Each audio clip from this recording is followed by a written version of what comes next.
What's happening? Ladies and gentlemen, boys and girls? This is your favorite cousin, Bill. Welcome to the Bantha Bunch Show. That's right. Brought to you by Music and Coffee Studios. Oh, wait. Got the drops messed up already. Here we go. We got to get the drops in here. You know what I'm saying? Brought to you by Music and Coffee Studios. This is your favorite cousin. And we do this here every Thursday, 7 p.m. Pacific time. And as per usual, I'm joined by a special guest, but usually not this early. Everybody, give a hand for your boy, Producer T. What up? Oh, wait, no, hold on. Why y'all ain't giving him a hand? Y'all just bullshitting out there. You know what I'm talking about? That's what you gotta do. You gotta give him a hand. You know what I'm saying? It's a beautiful day out there. Shout out to everybody out in the world. Is that? Oh, no. Somebody just done dying. Those ding and dash. What do they call it? Dine and ditch? No. Ding dong ditch. Nigga knocking, ding dong ditching. Throw that one in there. You know how it is. Niggas be knocking, boy. Niggas be knocking. Before I go too hard into a Sinbad impersonation, how you doing today, Producer T? I'm fine. I decided to wear this hat today to honor and give props to the 12 jurors, the 6 standby jurors, and the prosecutor in New York's case for actually going through with this whole thing, despite all the death threats and probably a lot more stuff to come to them. They stood on business and they found him guilty. So this one's for you, New York. Rocking today. Shout out to y'all, New York. You know what I'm saying? We keeping y'all out here. Y'all did it. We got it. I don't got no good drops for that. There we go. In New York. We need that one. I don't got that one. I don't got. Well, until they say, for me at least, until they say how much time this nigga is spending in jail, it don't matter. Yeah, I know. Like, it's good to have it on the books.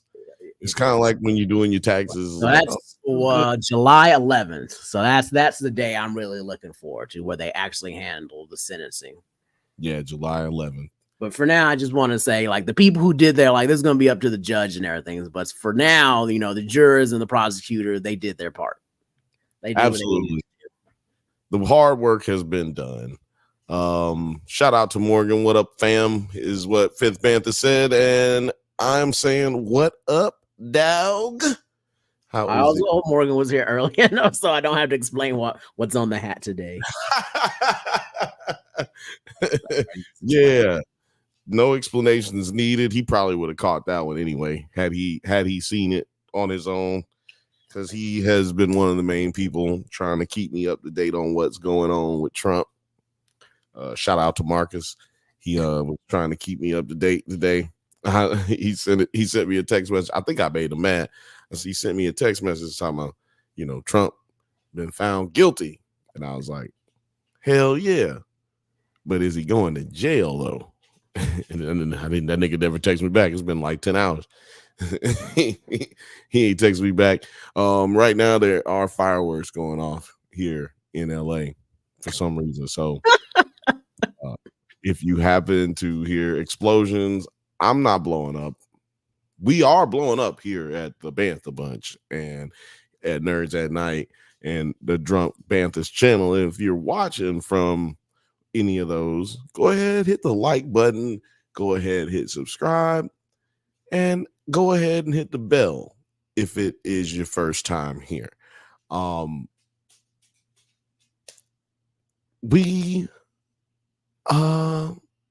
not gonna say that. I was about to say something, but anyway, go ahead and share this with your mama, share this with your auntie, share this with your best friend, because if they not here watching it with you, then they don't really love you, right? But yeah, man, how was your Memorial Day weekend? Did you do anything? Did you slap some cheeks, or eat some good food, drink some good alcohol? I want to say I ate some barbecue. Like I went to Brother's Barbecue and bought barbecue, and then I'm pretty sure I spent Memorial Day with you guys. I didn't really do anything that weekend. That's right. Memorial Day, definitely spent it hanging out with us.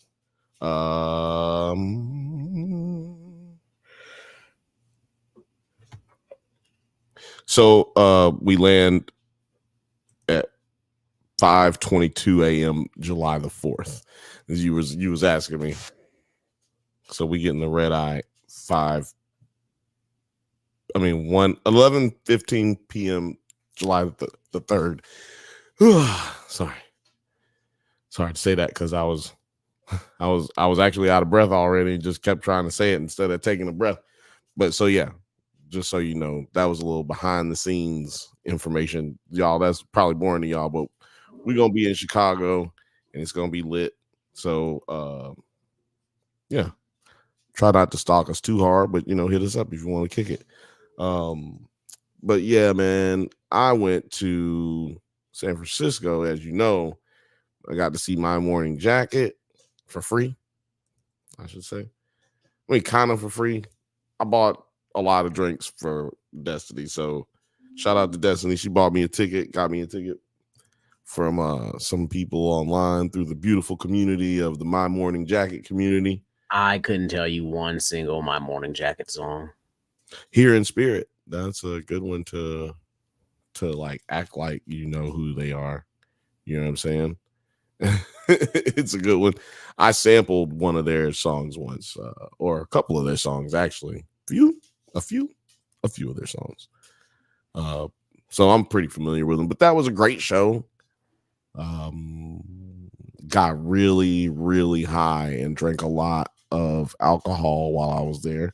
I won $150 on an I'm not gonna name which betting service it was, but betting on some basketball games. You know what I'm saying? Hopefully one day they'll go ahead and sponsor your boy. You know what I'm saying? Go ahead and sponsor this YouTube channel. Random betting service on your app phone thing. Go ahead. I'm down. I'm using you. I'm using it right now. You might as well go ahead and lock us up, lock us down right over here at the Drunk Banthas, the Bantha Bunch show, or even Nerds at Night. However y'all feel like it needs to go down. But definitely won me $150. What I bet? I bet $10. $150 off $10. It was good. It's a good day. Good weekend. So now that I got it all that weekend, I took the train. Did I tell y'all that? I took the train. Yeah. Oh yeah. I was talking to somebody else about that, about you taking the train. I was like, man, he gonna be in for a rude awakening taking that fucking train. So how was it? It was not too shabby, dude. I'm not mad at it. I wasn't mad at it. Now, I was by myself, and I didn't have to go like cross country. Like, it was just a day. It was a whole day, but it wasn't. It was just a day. And so I'm gonna have to give it I'd say a 7 out of 10.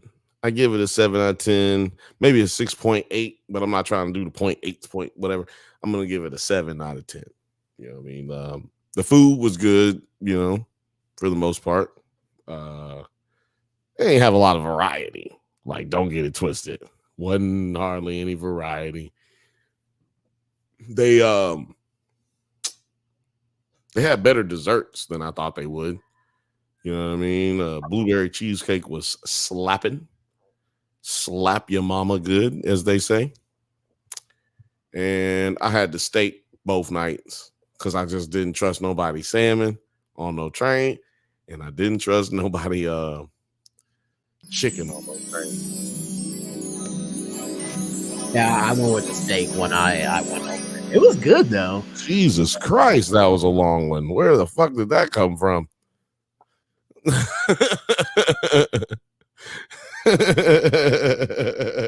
Oh man, is there somebody at the door? Jesus Christ. I was like, who the fuck could it be? Oh, Hey. What is happening, dog? What is happening? What's good? I just got done running a train, actually. Hey. Hold on, I think I got something for that. Sorry, I got that. That's what I got for it. The rim shot right there. Okay. Yeah, that was not. I mean, I don't know. Maybe you should have got this. But if you were running, I mean, the food wasn't good either.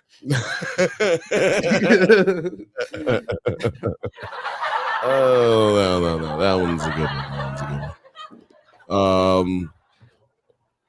Yeah. So, how was your weekend, man? How was your weekend? You fuck it up?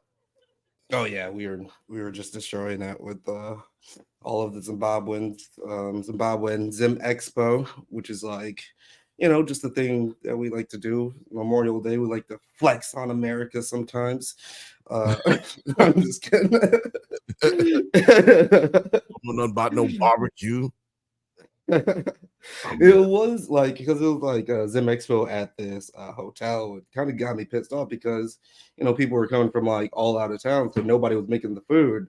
So like something I was like super excited about was getting all of the Zimbabwean food, but no one. It was all like hotel like banquet food. I was like, oh man, niggas was lazy. I was like, what is this? Shit. What the fuck is this? I was like, damn. I was looking at all the aunties. I was like, what the fuck is going on here?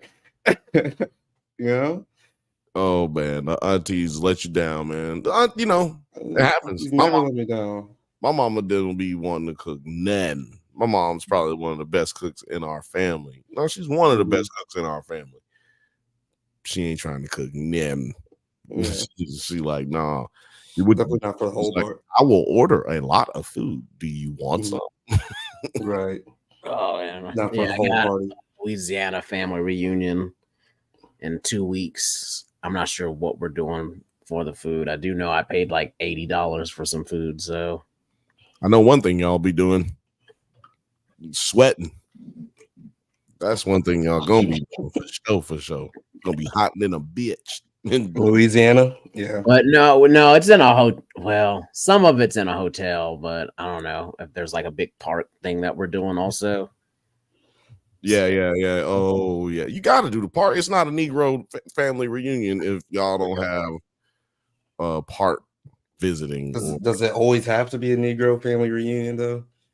If it's Negroes, I mean, he ain't got no other. I don't know if his family is just white. I mean, the Negro family reunion. There's it's always in our heart. No, this is specifically the black. There's two sides of this family line. This is the black side of the family line. So it is that. I can't deny it. Like, no, it really is. No, yeah, there's a difference between a Negro family reunion and there's a different side of the family. So yeah, there's a nigga family reunion, which is different. That's the kind of things that we used to throw in my family, but we no longer do that due to the fact that in nigga family reunions. So we've been avoiding that, trying to keep it. Our family can get together. Our family can get together as long as we don't call it a family reunion. Because like if one of us says, "Hey, I'm gonna be down there," and and then everybody kind of converges into one spot. It's a party. Everybody gets drunk. You know what I'm saying? It gets crazy. But no, we got the t-shirts and everything. Yeah, when you get the t-shirt, that's when it's gonna be a fight in my family. Not speaking for nobody else, but when you get the t-shirt, that's when everybody start boop boop boop boop boop. What you said, nigga? Fuck you, nigga. You owe me money anyway. Wow. You know who's supposed to like be there, but probably will not show? It's two people. Sid of the internet and Taco. What? Taco's your cousin? Mm-hmm. That's crazy. Probably won't be there. Probably not. I think like his mom. I think their mom and aunt might are coming. Would it fuck you up if they showed up? Would you be Oh, hell yeah, I'd be so fucking. That would make this trip worth it. I would never complain about a family reunion. Oh wow, it'll make all other family reunions like retroactively better too. Okay, I'm definitely trying to get them on the show. So only famous people in my family were baseball players, and like they were like baseball players when baseball players were the shit. But like nobody knows who the fuck they are unless you watch baseball like for the last 6 decades, 5 decades now. Yeah, 6 decades. Then you probably don't know who any of the people that I'll be talking about are.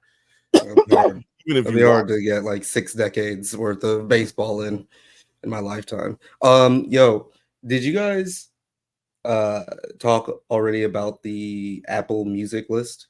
Haven't talked about anything, man. No, I'm just talking about like even like earlier this week when I was listening, or last week on the Drunk Banthas podcast every Monday, 8 p.m. Pacific time. No, yeah, that's the one. No, we didn't talk about that there. No. But also last week after I left, we didn't talk about that shit. Nope. Y'all see this? You heard about this? I thought it didn't happen until Friday. I thought they put it out. Oh yeah, it probably did happen on Friday. No, it says actually May 22nd. Let me see here. We just slept on it. Yeah.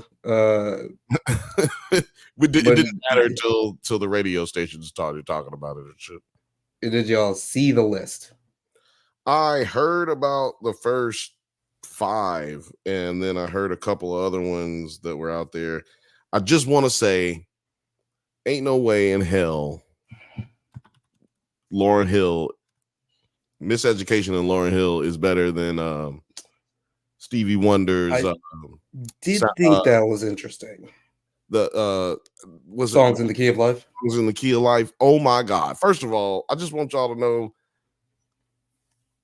Stevie Wonder won Album of the Year every year for like 8 years, like 71 to 79. 71 to 80, but he lost.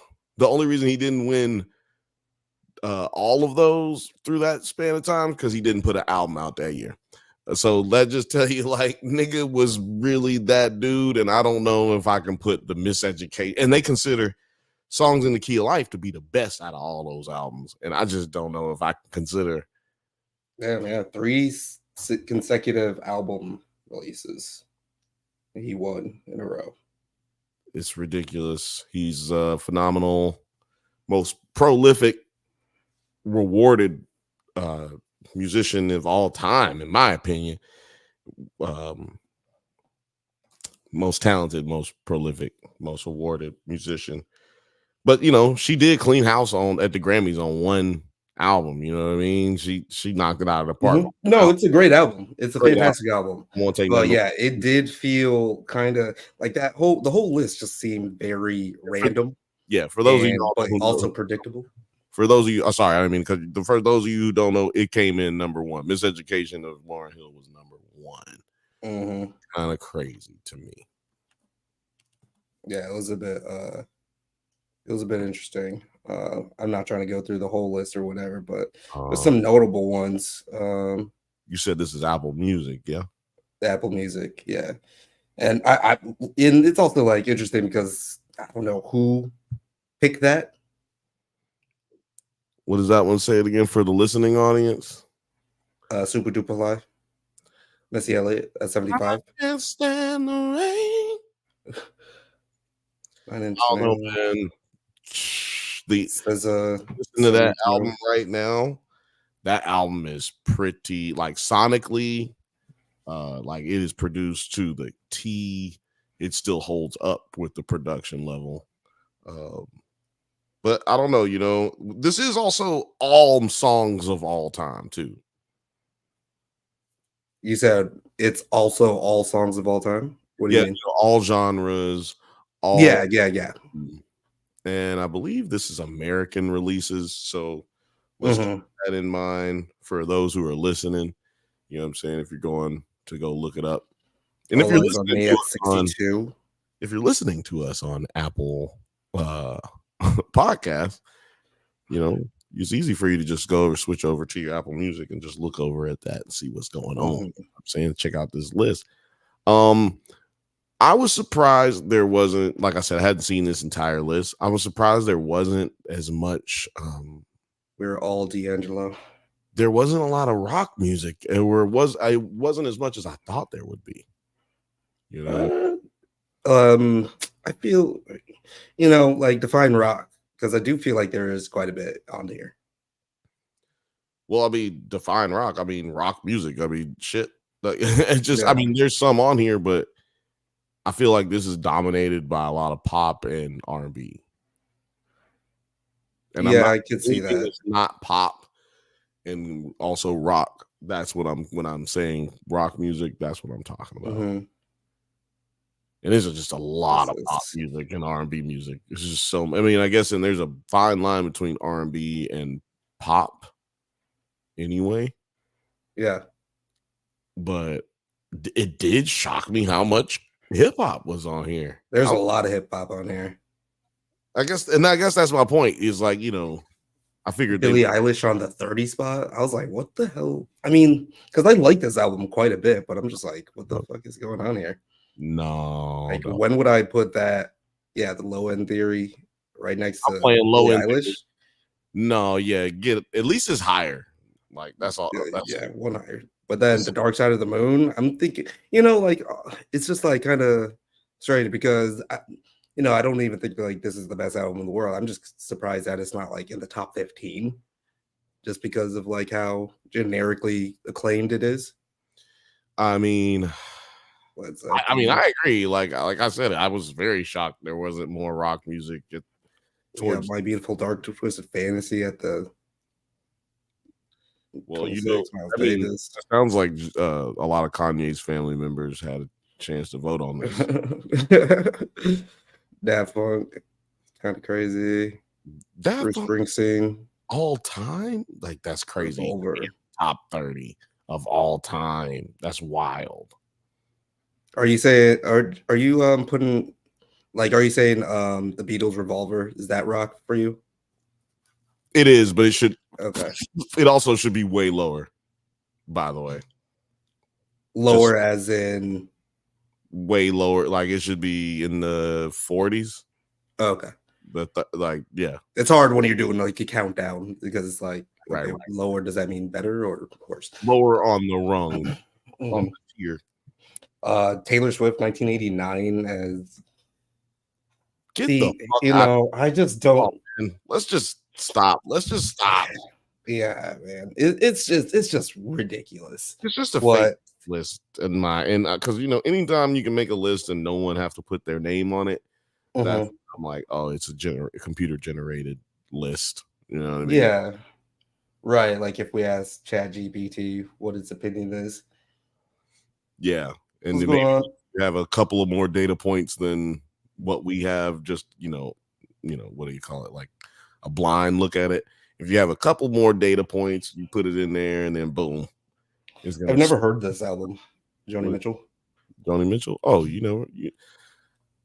that's where what's that song? That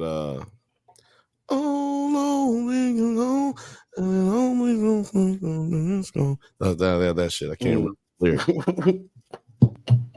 That's Joni Mitchell. Paradise and put up a parking lot. Ooh, bop, bop. Is that right? You don't know about Joni Mitchell? Joni Mitchell never lied. Let's see here. Which is also, isn't that on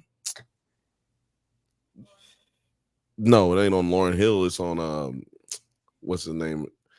Tribe Called Quest. Low End Theory. It's on Low End Theory, if I'm not mistaken, with Janet Jackson on it.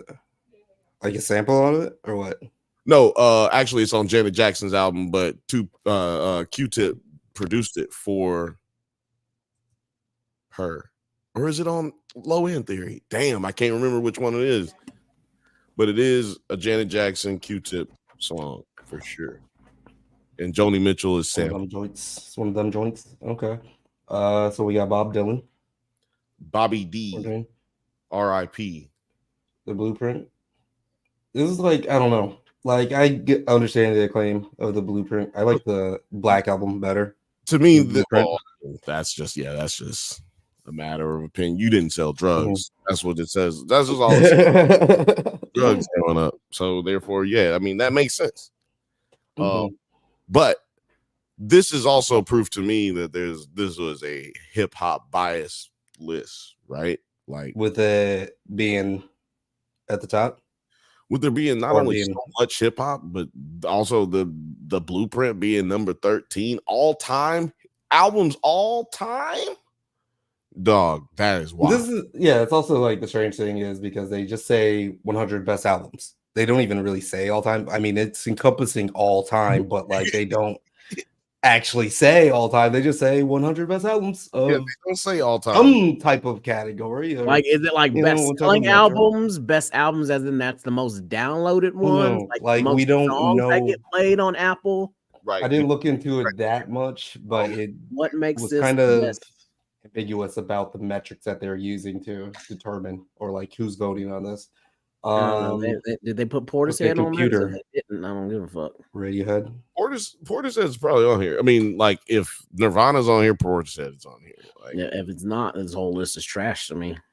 I like Nirvana. I love Nirvana. Owned albums of theirs, but I mean, we know that Radiohead is like a way better like musical band, than their Nirvana is. Anybody in their band would tell you that. Reaching into the top 10, that's Beyonce's Lemonade. Hold on. Top 10, Beyonce's Lemonade. Mm-hmm. There we go. Okay. And never mind Nirvana. It's got me off guard a lot. How? Really? Amy Winehouse? No, this one right here. Amy Winehouse, Back to Black. That is a well-produced album. Not gonna say anything bad about. Like, I understand what you're saying, but no, yeah. I mean, it's beautiful. I think that's a lot of what they were going. Like, that's got to be one of the criterias in this is that like the sonic value, because that's the one thing that all of these top 10 ones have in common. Okay, and then we got. This also caught me by surprise. Good Kid, Mad City, Kendrick Lamar. Didn't catch me by surprise. Pulitzer Prize winning. He won the Pulitzer for To Pimp a Butterfly. If you're going to put Kendrick on I'm the just list, I'm surprised that it was this one and not To Pimp a Butterfly. I'm just saying. I would say it would definitely be Good Kid, Mad City. Yeah. Wouldn't surprise me either one of them being on there, but also any of his works could be considered. This feels like a list made by a white person that kind of grew up around a lot of black people. Yeah. Justin Timberlake. So he's a cool dude. Justin Timberlake. Yeah. I was the first white man thought. Number 6, Songs in the Key of Life, Stevie Wonder. Yeah, I'm not talking about this. We're kind of I'm telling you, whoever made this list has been told the phrase, "You invited to the cookout." Someone has said this phrase to this man. Or woman. Or woman. Yeah. Or woman. Not sexist. We're just racist here. I'm really not. I'm not really seeing too much of a gender. What would give me one gender or the other so far on these albums? This one completely fucked me up. Frank Ocean's Blonde. Not even the best Frank Ocean album. And also, can't believe it's not orange. You know, I knew it was a black person who made this list when I saw this, and it narrowed it down for me when I saw this number 5 right here. And I know who did it. I know who made this list. Frank Ocean. It's Frank Ocean. Frank Ocean made the list. Ocean. Yeah. Just look at the top 10 and tell me Frank Ocean didn't make this list. How does Billie Eilish get to top 30? I'm fucking telling you, Frank Ocean made this list, man. It's just, I don't know. If you know anything about Frank Ocean, I'm not gonna go into detail. I'm just saying. Yeah. I know enough about Frank Ocean that this makes me laugh and is a credible theory. You know, that's what I gotta say. It's like, well, Frank you know, Ocean enough made to be this like, list, it would have been if Frank Ocean made this list, it would have been 2 years late and also only had like 30. oh, you know what? You know what discredits this? That theory is that there's not a Odd Future Wolfgang album on here. Well, or Tyler the Creator in the top 10. He's probably in the top 10. I mean, Flower Boy is in the. I think it was in like 90 something. Yeah, see, I would say Odd Future Wolfgang and something from Tyler would be in the top 10, unless they have a beef that I don't really know about, and so that's why he didn't put him on there. Because then that would definitely go back into your theory even harder.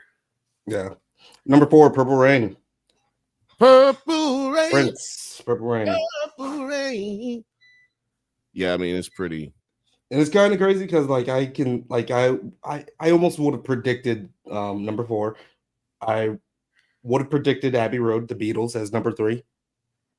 I would have predicted it. I would have actually predicted Thriller, Michael Jackson as like number 1. It is number 1. It is number. It is number 1. I would have like put this list together, but you know who made this fucking list? It was Lauryn Hill. Lauryn Hill. It's the only Frank Ocean album she's listened to is Blonde. That's just how I knew something was up when they put Blonde as Miseducation of Lauryn Hill. And that's the number 1, like, based on what? It's very interesting. It's a very interesting. Well, Frothy says it is a lesbian thing. It's a lesbian thing. Ooh. Maybe it was a lesbian who put this. Okay, well, where was Erykah Badu on this list then? She's at like number 60 something. No, I thought she was in the top 20s or top 30s. Let's see here. The first Erykah Badu album I thought was in there in like the top something. I think Baduism is like the one that's picked. Nope, it's down there. It's down there. Aretha Franklin not being that's kind of crazy. And we got Billie even like Outkast, like Billie Eilish beating Outkast. That's what we got going on right now. That's how strangers really living their life right now out here. I love that song, by the way. I forgot who it is, but I love that song. And yeah. I kind of like Kate Bush as number 50. What? I think that actually works. It wouldn't be there if it wasn't for Stranger Things. Right? Yeah, take that. Now, I would put it in my top 50, but you know, like, come on, man.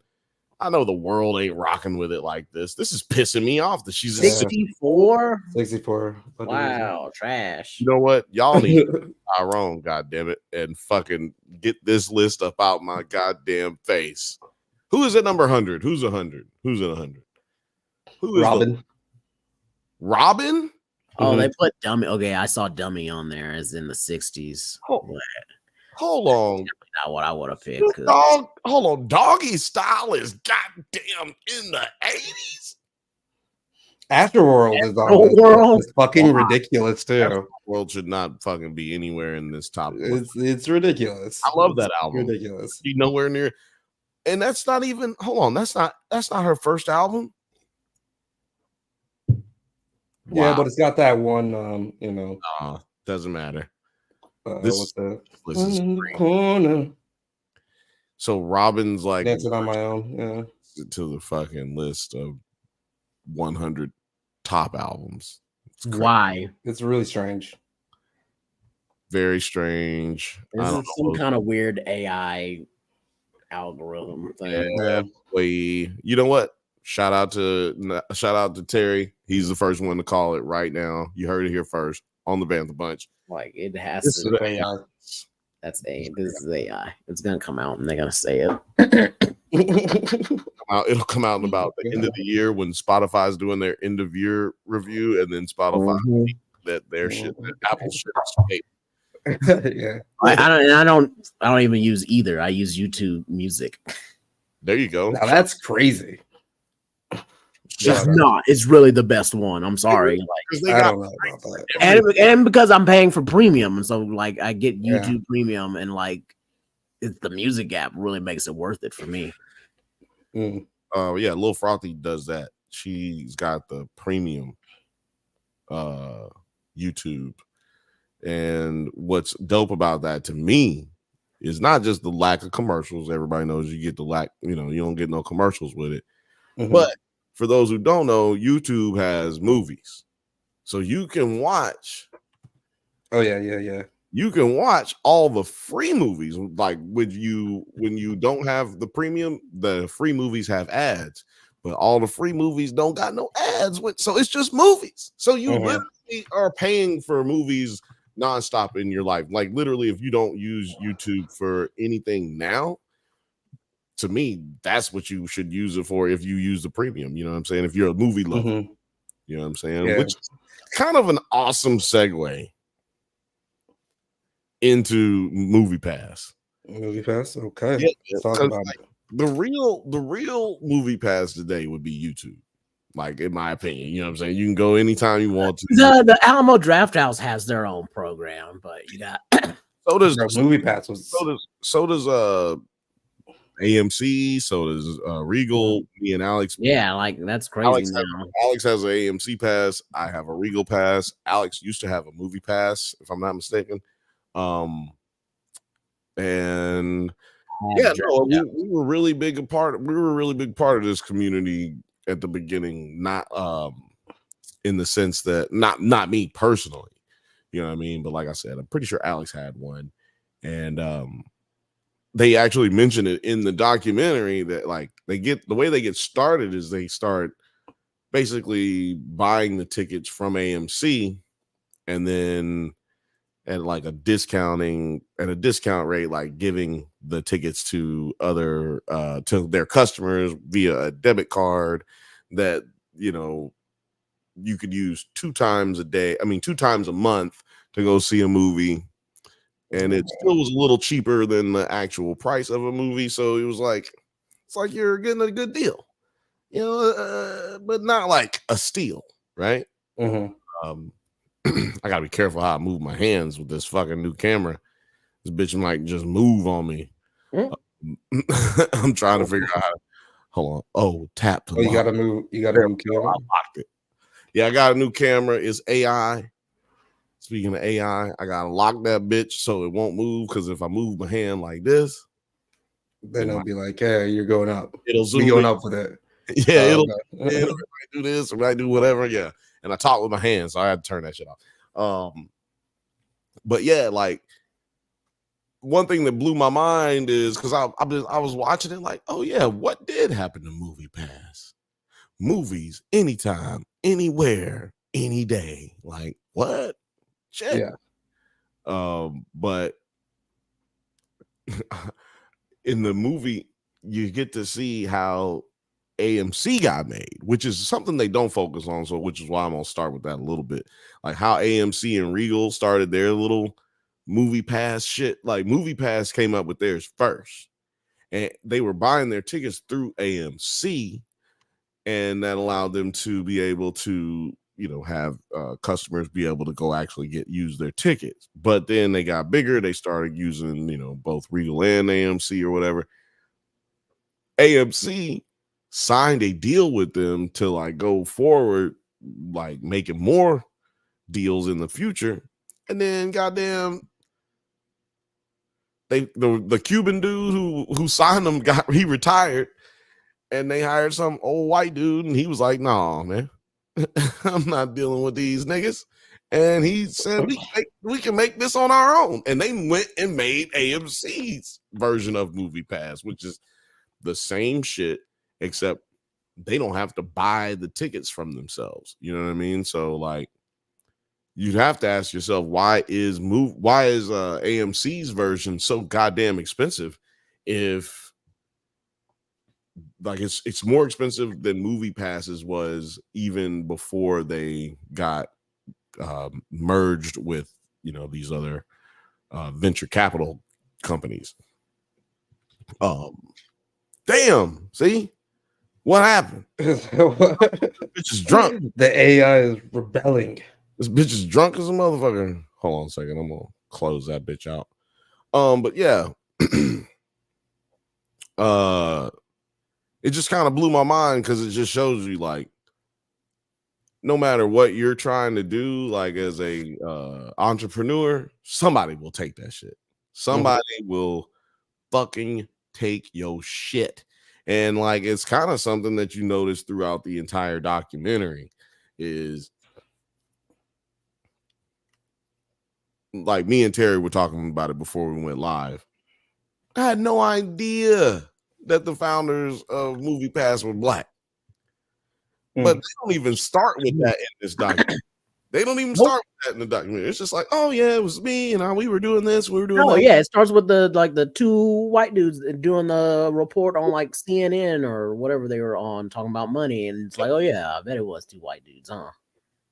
And it just literally left to believe that. But when you go through it, you're like, oh man, this is black folks being did like this. Like, right? Like, oh, now it makes sense. Like, you know what I mean? Like, I see why I feel in that moment. Yeah, until that moment, I was literally kind of like, why is it that these dudes lost all this shit? Like, these guys, not just the men, but the women as well, seemed very happy and passionate about what they were doing.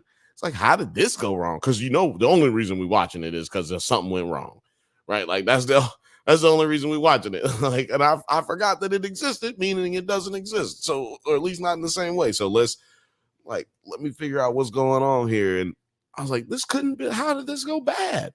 Then they started really showing these white dudes, man. We should say these criminals. but these white men who came into this, I don't just want to keep calling them white men because it's not really what it is about. It's really about the fact that these guys were, what do you call it, stock market sharks? Is that a good term for it? Like, stock market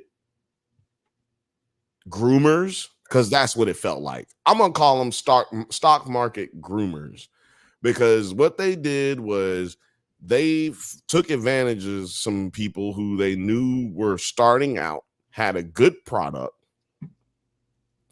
invest money that they know is short term into the product to blow up the stock price, and then get a whole bunch of people buying on that buyout. And then, actually, see, it's not theirs. So they don't care. They just getting as much cash as they can off of it immediately. When the bottom falls out, they're like, hey, look, I don't know what happened, man. Look, it's cool, whatever. But hey, I'm out of here. I'm going to go ahead and start this other company or whatever. But God's life. Exactly. That's just life.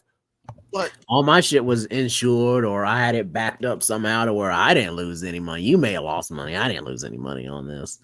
And it's none of their hopes and dreams either. And then I probably made some other very important people some money. So when this fails, they're going to hire me because I didn't lose them money, though. Like, I didn't lose the right people money. And I feel like that always is what gets these guys into trouble, is because they lose money for the wrong person.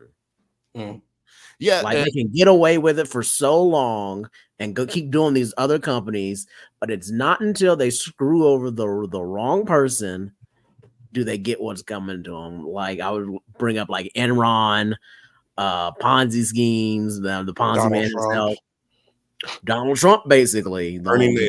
Bernie Madoff, my boy Bernie, free Bernie. And my number one, actually, my dude that I hold higher than Bernie is Martin Scarelli. Martin Scarelli. Yeah. He didn't go to jail for jacking up the prices of the pharmaceuticals. He went to jail because he misled his stockholders, the wrong people to mislead. They didn't give two shit that he was raising up them prices and doing all kinds of shit. They were mad that they had these people lost money. Well, it's because it's not that they weren't mad about him raising the prices of drugs. It was more so the fact that you can't do anything about it. Like you can't. There's nothing illegal that he's done there. But to your point as well, though, you can't fuck with people's money. When you fuck with people's money, that, especially in the stock The market, wrong people, but because certain people's money you can always fuck with, and that's how they get away with it. But when they fuck with the wrong person's money, well, it depends on how they do it. I guess what I'm talking about is like when you're dealing with people. So your fiduciary responsibility as a Fortune 500 company is to create a profit for your stockholders.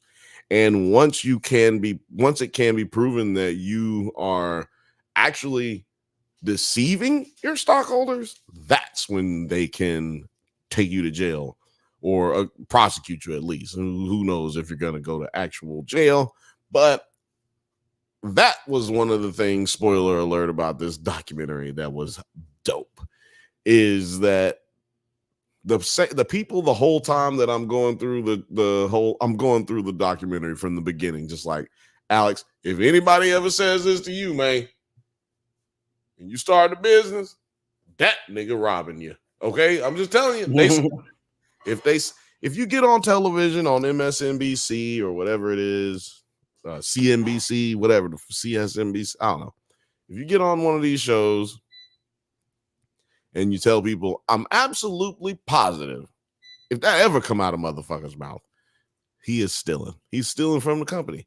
If he says there's no way we do anything, he just said there's no way we ... That nigga's stealing. There's just no situation in which anybody knows everything and can guarantee you anything when it comes to business. And so that's a good sign if you're out there and you're a future entrepreneur, you're trying to go into anything business. It's a good sign. Somebody trying to tell you all that shit, they blowing smoke up your ass. You know what I'm saying? And man, they gonna try to pound it. So one thing that got me like out of the dumps of the depressing side of the documentary itself was definitely that they were able to charge these guys with crimes, because what they did was just what Italian mob bosses used to do. I'm saying used to do because I don't know what they're doing today. I don't know. I'm not accusing no mob bosses of doing anything negative today, but I know for a fact that they used to purchase, like, you heard of a shakedown. A real shakedown is I purchase or go into business with you. We become business partners. Terry's got his pens. I say, Terry, I want to be a business partner with you. I think we can really get these pens off the ground. Terry's like, no, I don't know. And I'm like, no, you gotta do it. Look, man, look, you're purging money. I got this infusion of capital. It's gonna be great. Terry's like, all right, fuck it. I'm gonna do it. You do got money. I do need money. So fuck it. I'm gonna use some of your money. Then I get access to Terry's. One day Terry comes into the office and I'm just all up in Terry's documents and I'm out here doing all kind of shit. And I'm like, Terry's like, what's going on? I'm like, no, nigga, I'm just looking over some documents. How you been doing, man? You know what?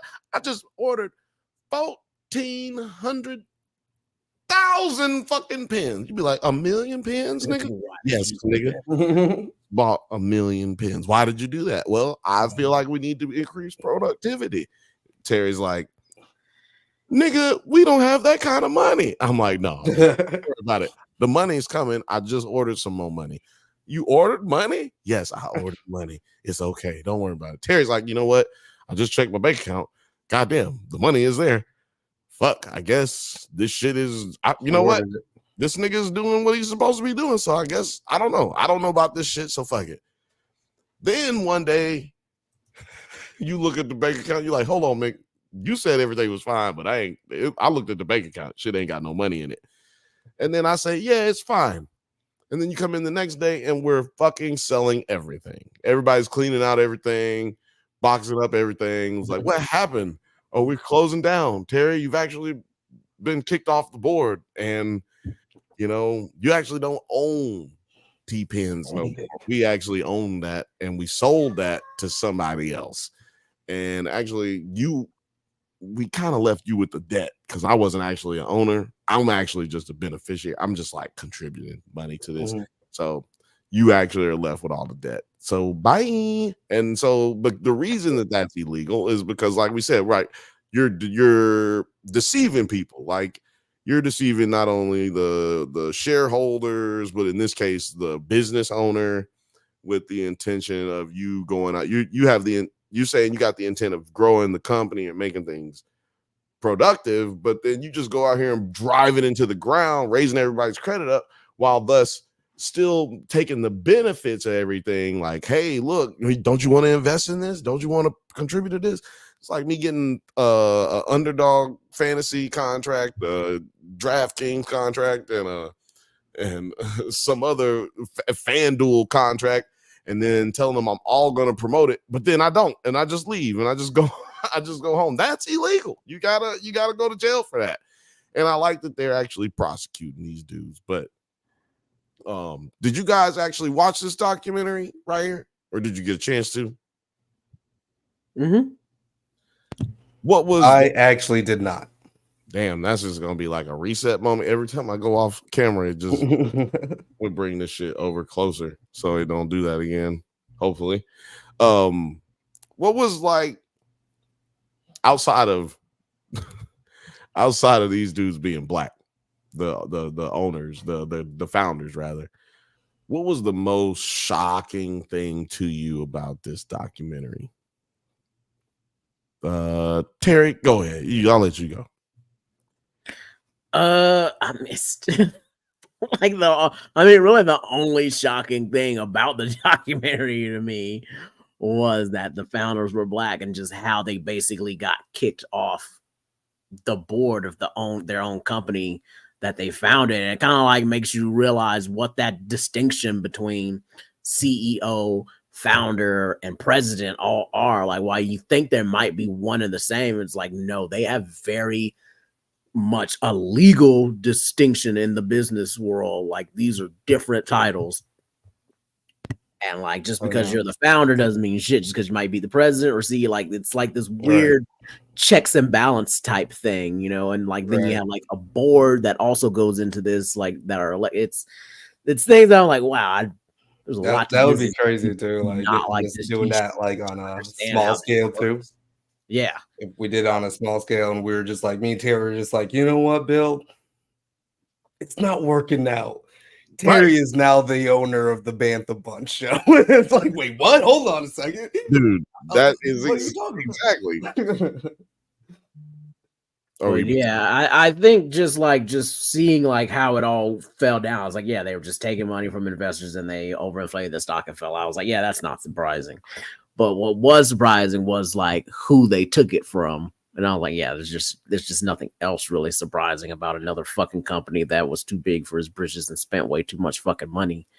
It was like watching Fire Fest, or like, I guess that's kind of like the term for things now, the Fire Fest of it all. So from my limited over-promising and spending way too much money. My limited understanding, because I didn't watch the documentary, but I do remember, the moment of the Movie Pass, that summer of Movie Pass, and the it seemed like it would have worked out if they didn't like grow so big all at once. You know what I mean?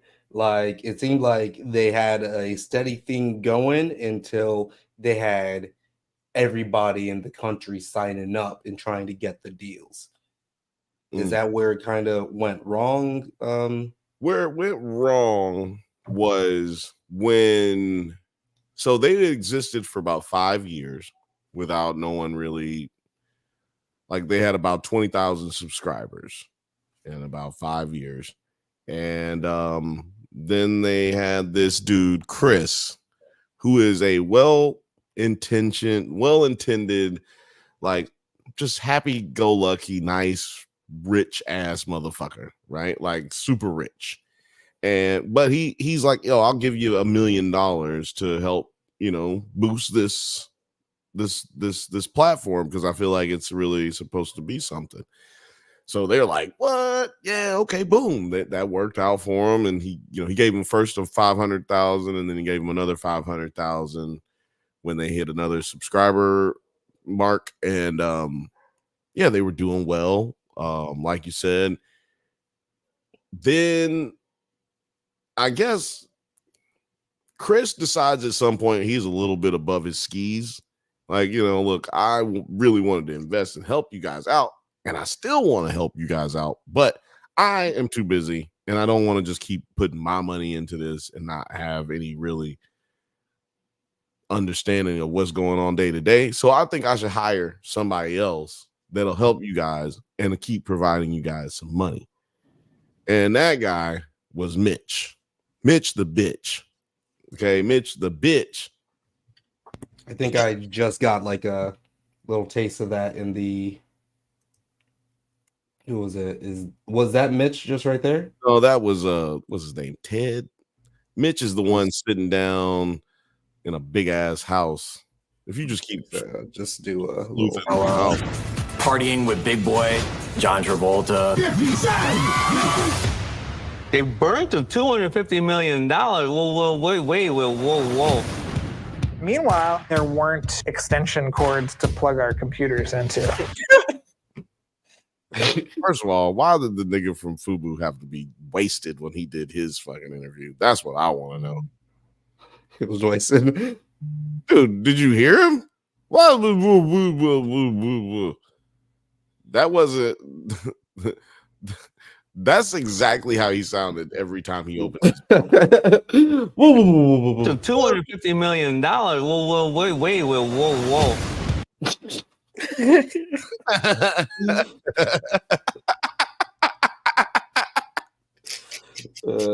What did he say right here? $80 million plus. We had a product that no one could stop. Mitch was making a toast, and he said, "Mark my words, everyone's gonna be rich." They just spend. So that was. So yeah, if anybody says that to you, mark my words, everyone's gonna be rich. If a fucking CEO, CFO, COO says to you one of those things, that's Mitch right there on the left. Right. Okay. If somebody says that to you, then they're fucking lying, dog. Like they're stealing from the company if they say that. At best, okay? They might be involved in some fucking espionage or some drug cartel shit, something. But at best, they're stealing from you. So shout out to our, future entrepreneurs and present entrepreneurs out there. Just watch out for people like this. Because what the guy on the left, Mitch's job is to find you capital. So his job is to go out there. Hold on. What Alex say? Alex says, do trust anyone who says everyone is going to be rich. You have to don't trust anyone. I think he means don't. Yeah, don't trust anyone who says everyone is gonna be rich. Chip and chatter. Yeah, don't May do thy it. night chip and chatter, Alex. May thy night chip and chatter. Ah, man, it's not over. We actually lost that contest, but we lost that. Like we put it in for the calendar association. We didn't win. So if you want May thy ninth, if you want May the 9th to be May thy 9th chip and shatter, and you want it to be a holiday, like go ahead, go on. I don't know. It's the National Calendar Association. Yeah, check that shit out.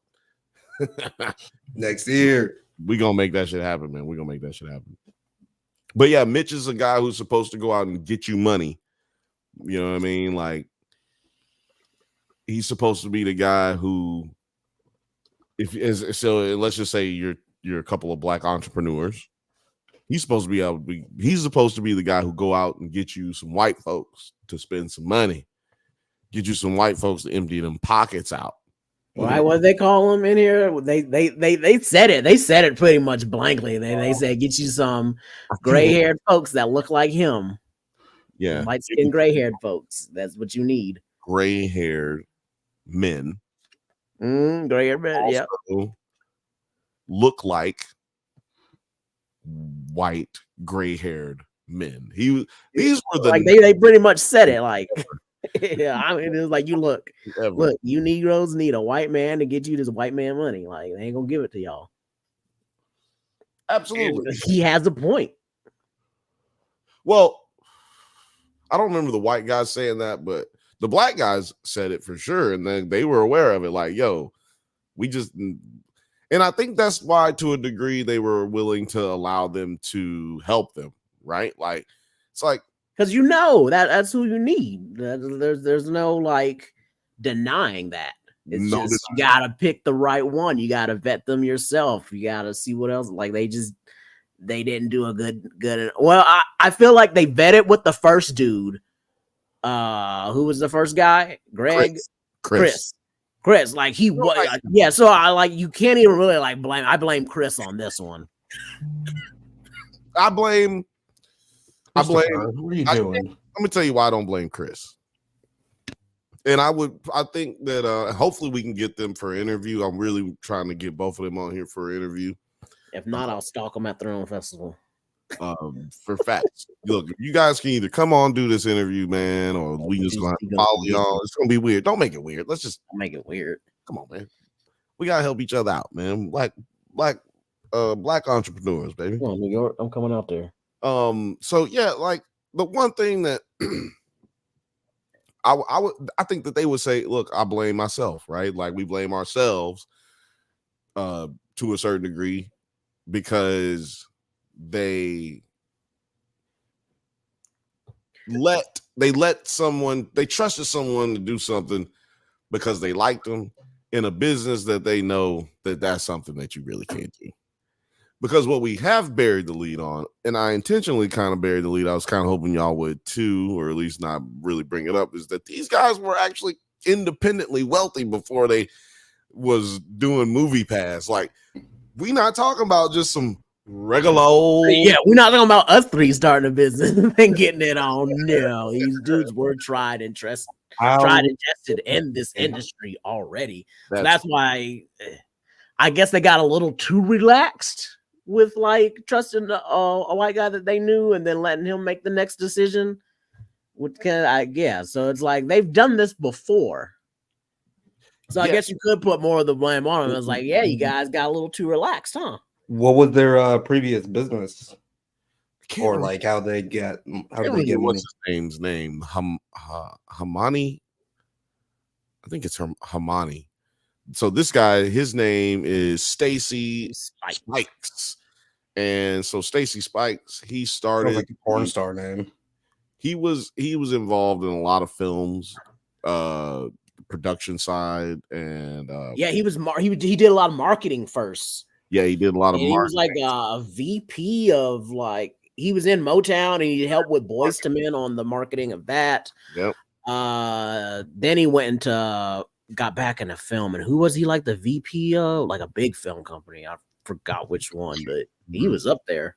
It was like a big one, like New Line Cinema or something like that. But I should know more. I've been doing research, but I had a lot going on. But I sent out some emails to these fools trying to get them on the show, but they didn't come. So now he founded a film festival.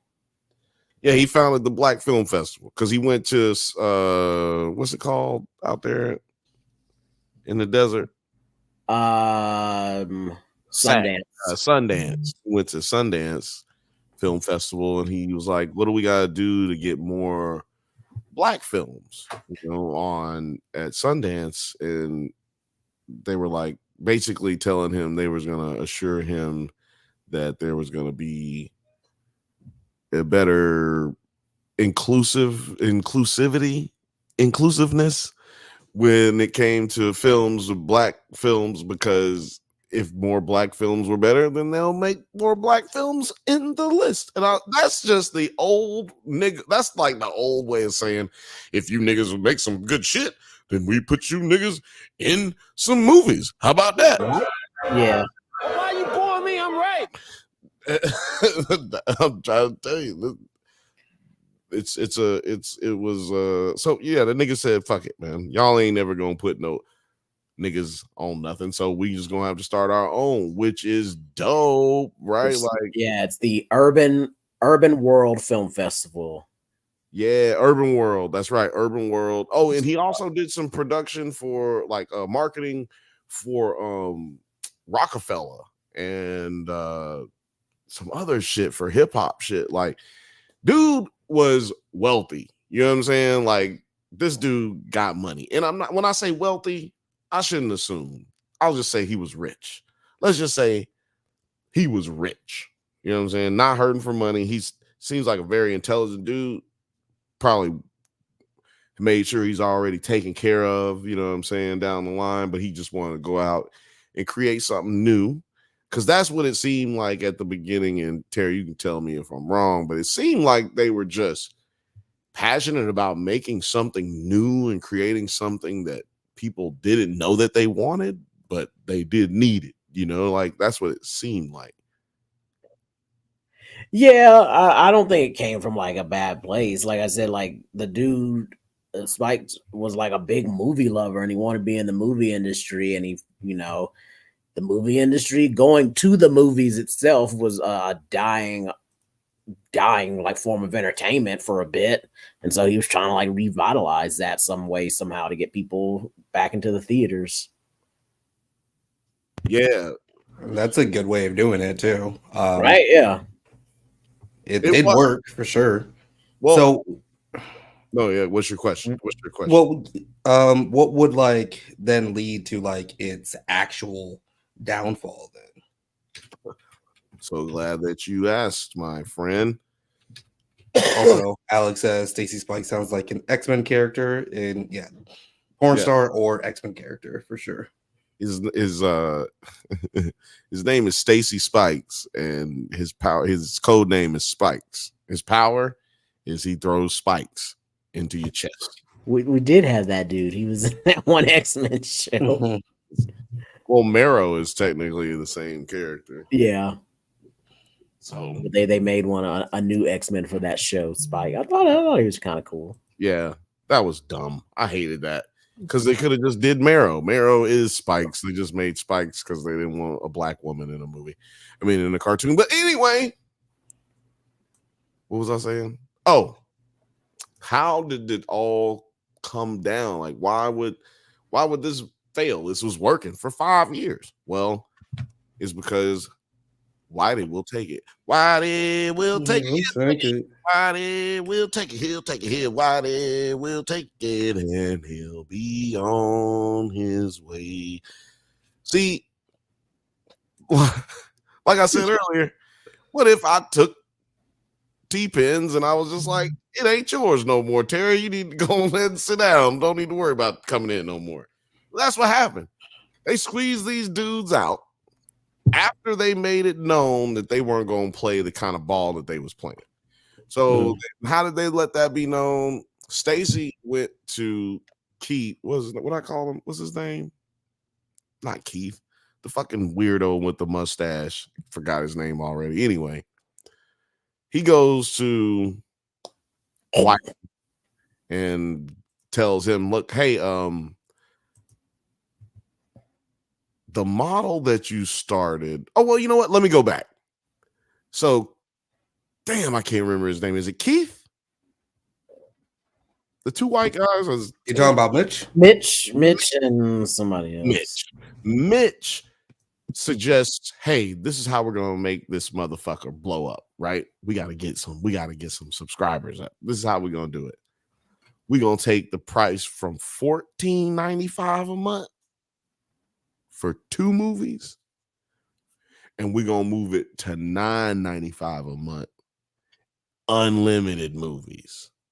Go see a movie anytime, anywhere, any day. And that was the advertisement campaign that they went on.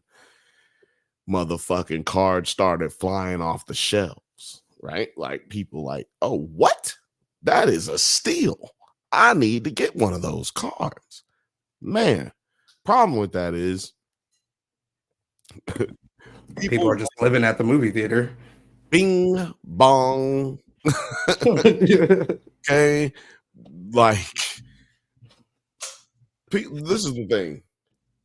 First of all, people ain't shit. So you give somebody something and you tell them like, "Hey, just use this 2 times. Now, it's unlimited, but don't only use it 2 times, a month. Don't use it multiple times. Come on, man, give me a break." Motherfuckers is not gonna do that shit. Niggas is going and just busting that hoe down. Bow, bow, bow, bow, bow, bow, bow. And it was dudes who were customers or former customers in the documentary talking about how, look, I gotta admit, I was one of them people. I would go to see Avengers, watch like the first 30, 40 minutes of it, then leave, then come back the next day and watch the like middle of it, and then leave, and then like come back the next day and watch the end of it, and then leave, and then just be like, well, I'm gonna go see something else in the middle of that one, and then leave. You're not even like buying concessions or nothing. You're just showing up, bringing in your own candy, drinks, and everything. Fuck the theater. The whole theater, dog, like that. I mean, I feel that movie pass.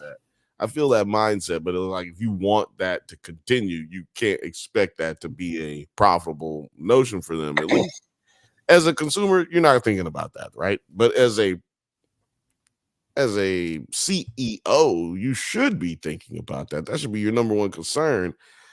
Stacy made that, known that was a concern of his, and Mitch was like, "Bro, calm down. Look, just keep doing what I'm telling you to do. It's gonna keep making money." So they keep making money. They keep getting the subscribers keep going up. So the venture capitalists keep dumping money into them. That's how that works, ladies and gentlemen. Yes, you create a product. That product proves to be not only marketable but useful. Then once that marketability has been caught on to by people who are ready to invest, they start dumping money into your product. And then what's supposed to happen at that point is you're supposed to stabilize, right? Like, all right, look, all I was missing was the money, right? If all you were missing was the money, there's things that should be put into place that will help you stay productive as you need to be, so your production level matches your growth, right? Because they're growing so fast. They went from 20,000 subscribers in 5 years to 1 million subscribers in less than 2 months. Like, boom, all of a sudden these niggas is the number one thing since Spotify. Like, they were literally growing. I was gonna say Netflix, because this sounds a lot like, Netflix there were so many times that Netflix was going to one of the dudes, I'm sorry to interrupt you, but one of the guy, wasn't Mitch, but one of them actually was with Netflix. Yeah, it was Mitch. But okay.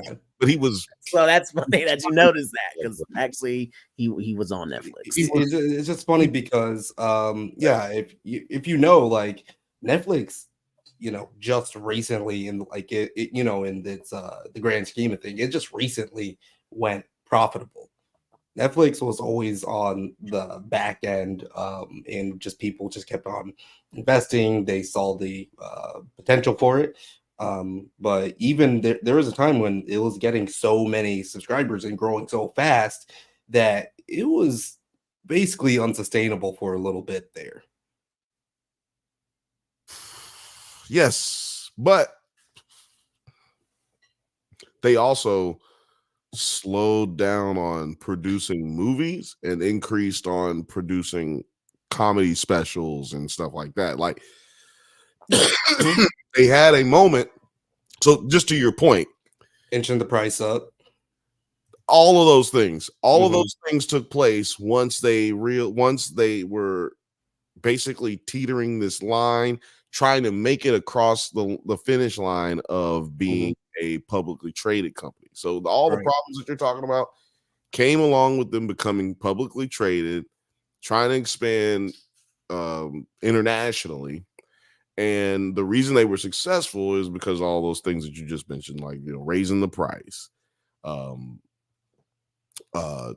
like I said, cutting the amount of movies that they made, the original content they made, because remember, they just purged out a bunch of original shit at the beginning. Saw what? Well, I would say they even make a little bit more original stuff now. It's But just that damn it, never mind. I just lost my thought. Well, you're right. Now they do, as opposed to the comedy specials. But 10 years ago, they were putting out a lot of original content because 10, 12 years ago, they had just really started going to the streaming aspect, coming off of the DVD. Well, what I was going to say is that they also stuck with their original content. They like actually believed in that shit. Now they are like, if it's not making money, like right off the bat, if it's not like a cultural touchstone, then you are not even, you are being canceled by the time people get to episode 5 or whatever. Well, so the thing, so what? Well, that's kind of what I was saying is they introduced a bunch of live content. I mean, original content, but then they cut the fat. So there was things that worked and there was things that didn't work. So then they kept the things that worked, like the House of Cards and that stuff like that, ran with that. That built subscribers. And then, like you mentioned, they increased the price, which when they went public, that helped a lot. So they decrease on the amount of content that they put out, but give you more quality content. Then you go into when they start making profit, then that's when you start seeing more Nigerian movies, more Korean movies, more Japanese movies, seeing the British content bleed over because they're making more deals content wise, but doing it in a way that isn't spending as much money. But I guess what I'm trying to say is that like when they were price. Right, raising price. But back then they weren't so concerned about like hitting those benchmarks as they are now. They would actually be willing to stick with the show back then. Now, if that show is not hitting like a benchmark, they're not willing to take that chance. Like now it's all just like straight up if you're not doing the business. Yeah. I just wanted to stress that point just a little bit more. Just because I do find it interesting that like, it's become a meme at this point where it's like, don't even try to watch a new show on Netflix unless it's going to be like a one series thing or else it's just going to get canceled before you know it. Unless it's good, right? And like unless it's really, really good. Because like sometimes, a show needs a season to like reach its hit its stride.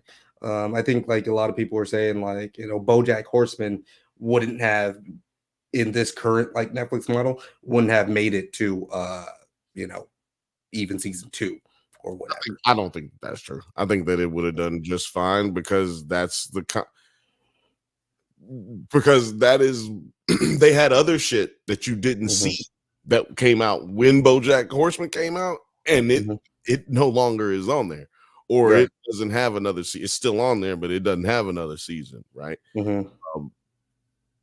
But the whole that was from my view, knowing some people that I know and just outside looking in, it's always been their plan. They've seen how it's supposed to go in the past, and they followed a plan.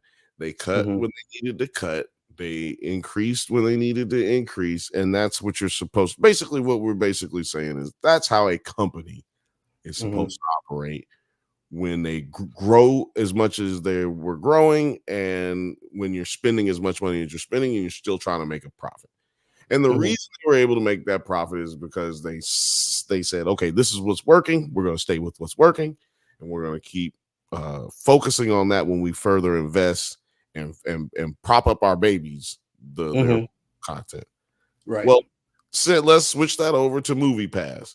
The baby is Movie Pass, and the subscribers are the customers, and we got the product is movies. So like, how do we get people like to go to the movie? That ain't our issue. Is like, how do we get people to buy this content? And our content is the card so that people can then go buy a movie. So you have to buy the movies first. Just like Netflix has to go buy content or lease content or whatever, license content, they got to go buy the tickets. So the tickets were like, can't remember how much they were saying the tickets were. Around $11. They were paying around 11. They were 11. No, it was like $14 or $13.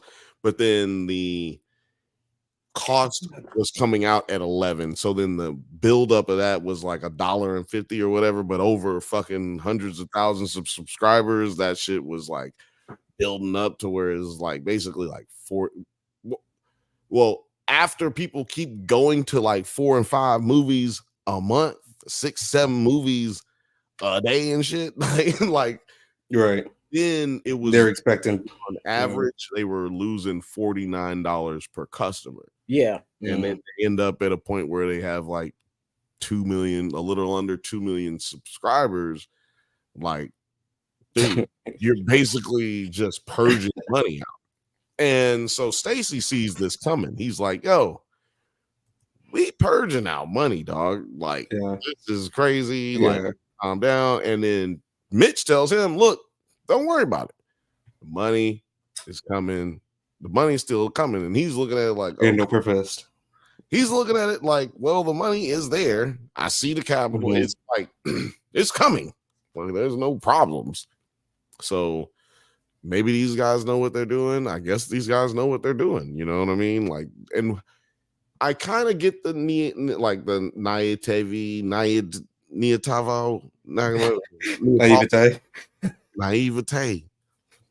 I kind of get it because you literally seeing this money coming in. It's like, it's like you believe that a nigga ain't rich because he don't act rich. He don't sound rich. He don't sound like he talking about. But then that nigga show up with $100 million in a duffel bag, and you're like, God damn! I guess this nigga really ain't rich.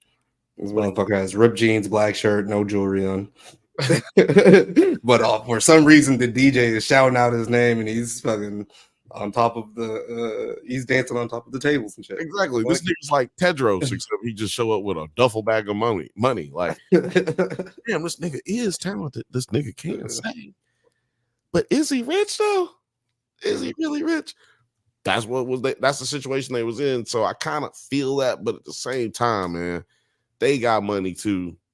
Not like that, but to just be throwing down on cash and shit. But y'all got money too, man. Invest in an investigator. You know what I mean? Like, do a background check on these people, because literally that would have saved these guys this entire a lot. Yeah. It would have saved the company from what ended up happening. A spoiler alert: dude was able to buy back the rights to Movie Pass after everything fell apart and went to shit. But cool. But you can't, which by the way goes to what I was saying about the motherfucker being independently wealthy before. You say Ben Compton, fuck yeah. I don't know why I missed that earlier. It didn't pop up for me. Yeah, I just now saw it. It's like, it's really strange that it. Shout out to Ben. Shout out to Alex. Shout out to Fifth Bantha. And shout out to everybody else who's watching right now. There's a few of y'all watching 23 people platforms, Drunk Banthas, Nerds at Night, and _Banthas at Twitter. So yeah, shout out to all y'all, man. Appreciate y'all. Button. Times when they talk about Movie Pass, you usually get a picture of Mitch and Ted, but that's definitely not the case. It is an endless list of, oh my God, what is happening here? Oh God, these old stories. I just want to break that up a little bit. This is a company, not a family, and not all roles get to party. Karma's a bitch. I don't even remember that, actually. I'm gonna tell you something. I don't remember him saying that karma's a bitch in the actual doc. Yeah. But I gotta go back and watch it now because I don't think he said words. But I love that they used it in the How long is this docu? A little over an hour. It's not Just a that little long. Right. When did the movie pass thing happen? Was that the 2015, 2016? 2019. What? When this happened. It came out in like 2015 or 2014 because it was right. Like when I remember the summer of movie pass or whatever. And then the movie pass, the like blow up, the glow up happened in 2019, January of 2019. And by September of 2019, the entire ass had done fell up out of this motherfucker in less than 6 months. These niggas spent over $250 million and had nothing to show for it. Every time I turn my head like this, your head like that. The camera it's like, well, what this nigga looking at? What the fuck this nigga looking at? Giving it away, camera. Now everybody's gonna know that I'm looking at nothing. But yeah, wow, that is 250 million, man. How many other companies have lost that much money in that amount of time? Like, I think that's what really kind of sets it apart. Was how fast it was. Yes. Y'all ever seen Brewster's Millions with Richard Pryor? And yeah, that's one of my John. We're gonna reboot that. That's one of my favorite hypotheticals of what I like to think about on stuff. Is if I was given so much money to make a lot more money, what would I spend my money on? According I actually wanted to redo that movie. If you guys, didn't we talk about that? Did we talk about? Did we talk? I was gonna. Well, yeah, and I had a pitch for you on that one too. Yeah, we gotta get down. We gotta get back to the writers' room. Yeah, because I got a pitch for that. Let me put a mental pin on that, but it's going to be, about it's going to be Bitcoins. It's going to be somebody will call it woke if you did the exact same storyline. I was like, well, why his white daddy wouldn't give him money like that? This is woke racism. Well, how do they know we're not gonna do it the other way? We could do it. Could be the black daddy, the black black side uncle, great side uncle. You know what I'm saying? And then you find out that that's the nigga and he's a white dude. Irish white trailer parks. From 8 Mile or some shit. Yeah, we get Gary Owen to do. We gonna get Gary Owen. Gary Owen found out that his great was a motherfucking billionaire. That's so funny. That could probably work though. Like, oh man, let me tell you something. Saying this, I'm just like that. I'm laughing, but I'm not. Honestly, I think that will work. The reason you laughing is because I'm dead ass serious. Goddamn, I'm dead ass serious. And yeah, it'll be Bitcoins, and then the way he can get it cash is he's got to spend all of the Bitcoin without any receipts. I mean, with all the receipts and without gaining any money. He can't earn any money. See, that's why he probably wouldn't actually be able to do Bitcoin. Because the point of Brewster's Millions is you have to spend $1 million in less than 7 days without earning any money. You can't gain any wealth out of the whole thing. And so be hard. I think it's more than $1 million, but whatever the amount of money is, you can't like invest in anything. You can't. Investing doesn't count. Buying houses and stuff that appreciate. Yeah. So what did he like? Bought like a sucky baseball team. That was like losing the money. You have to like buy things that would like lose you money. Well, he didn't buy the baseball team. He rented the field so he could play against the Yankees. So he paid the Yankees to play against his old AAA baseball team. So like you could do shit like that. You can hold on. What else can you do? You can't. So one thing you couldn't give away a whole bunch of it. Like you couldn't just be like, I'm gonna donate it to charity. Nope. Because that is a write-off. So you can't do that. You gotta just be cold-blooded spending money, like just fucking so you can't really gamble, which is one thing he tried. So the beginning he tries to do a whole bunch of shit, tries to gamble and all this shit. Nigga won all kind of shit. Like, so you can't take that kind of risk. You go to the craps table and just be losing and losing and losing, and then you hit that one and your ass is a fucking billionaire, and you're just like, fuck, that wasn't what I was intending to do. I was actually intending to lose all this money. Right. So yeah, it was like it's a good little movie, and it would be dope to write because you're just gonna be trying to figure out ways to spend money the whole time. Like that's really all you're doing. I feel like you gotta account for inflation. Like how much would the million now be? You have to spend $1 billion today. It would be $1 billion. Oh shit. Yeah. Or you so it'd probably be like he has to spend like 100 million to get $1 billion or something. Yeah, you say $1 billion that because it have to be $1 billion in there for it to make sense. Brewster's billions. Brewster's millions. If it's 100 million, then it don't make sense for it to be Brewster's million. So you know what I'm saying? Like you gotta just raise it. You gotta raise the roof on it if it's gonna be 2027, because that's when the movie's coming out, y'all. Just so y'all know, Brewster's Billions, produced by the Nerds at Night. It's good. Brewster's Billions coming to a theater near you. And maybe you'll be able to use Movie Pass to get on it because, like I said, because I remember. Do you still have your Movie Pass card?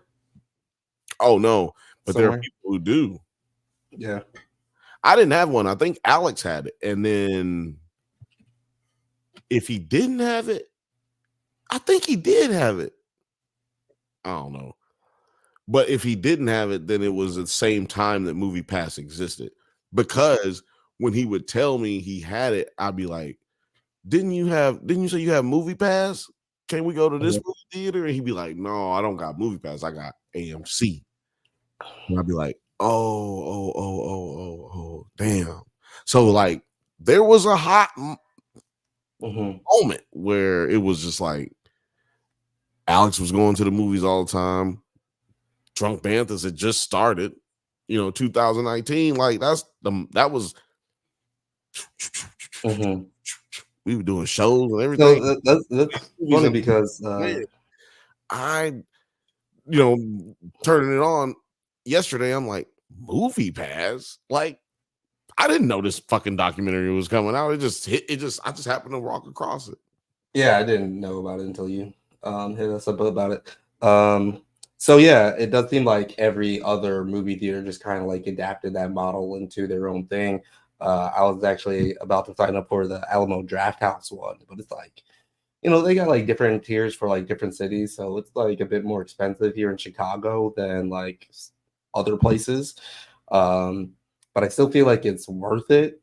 I think it's like $40 per month. Ooh, I remember when it first started out. It was in Chicago? Yeah, $40 a month. Hold on, they got an Alamo Drafthouse in Chicago. Yeah, now they do. Me and Terry gonna hit it up. Oh, they don't got one now in LLA.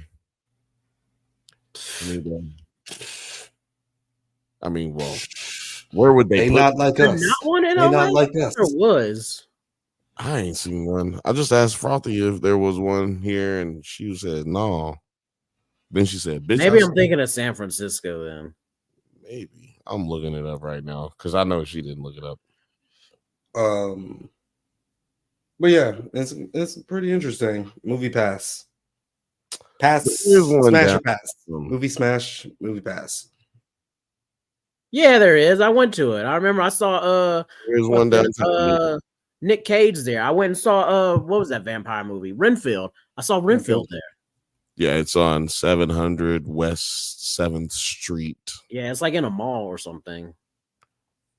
It's over there, Frothy. It's over there on West 7th Street. We should go check it out. Is Frothy producing today? No, she ain't doing shit. I'm setting up a new cell phone plan. Thank you very much. Oh, she said I'm setting up a new cell phone plan. Thank you very much. He said, "Are you producing today?" And I said, "No, she ain't doing shit." So anyway, She just wanted y'all. She just said hi. That's what. Freaking mobile. But yeah, there's one. But yeah, it's really interesting. Very interesting dynamic there. What's the moral of the story? Yeah, the moral of the story is don't trust Whitey. Like, real talk. Well, the moral of the story is, and the real moral of the story is, anybody can get got if you don't know what the fuck is going on. And one thing that kept being a constant for me when me and Alex were watching it yesterday, I was just like, bro, this would never happen to us.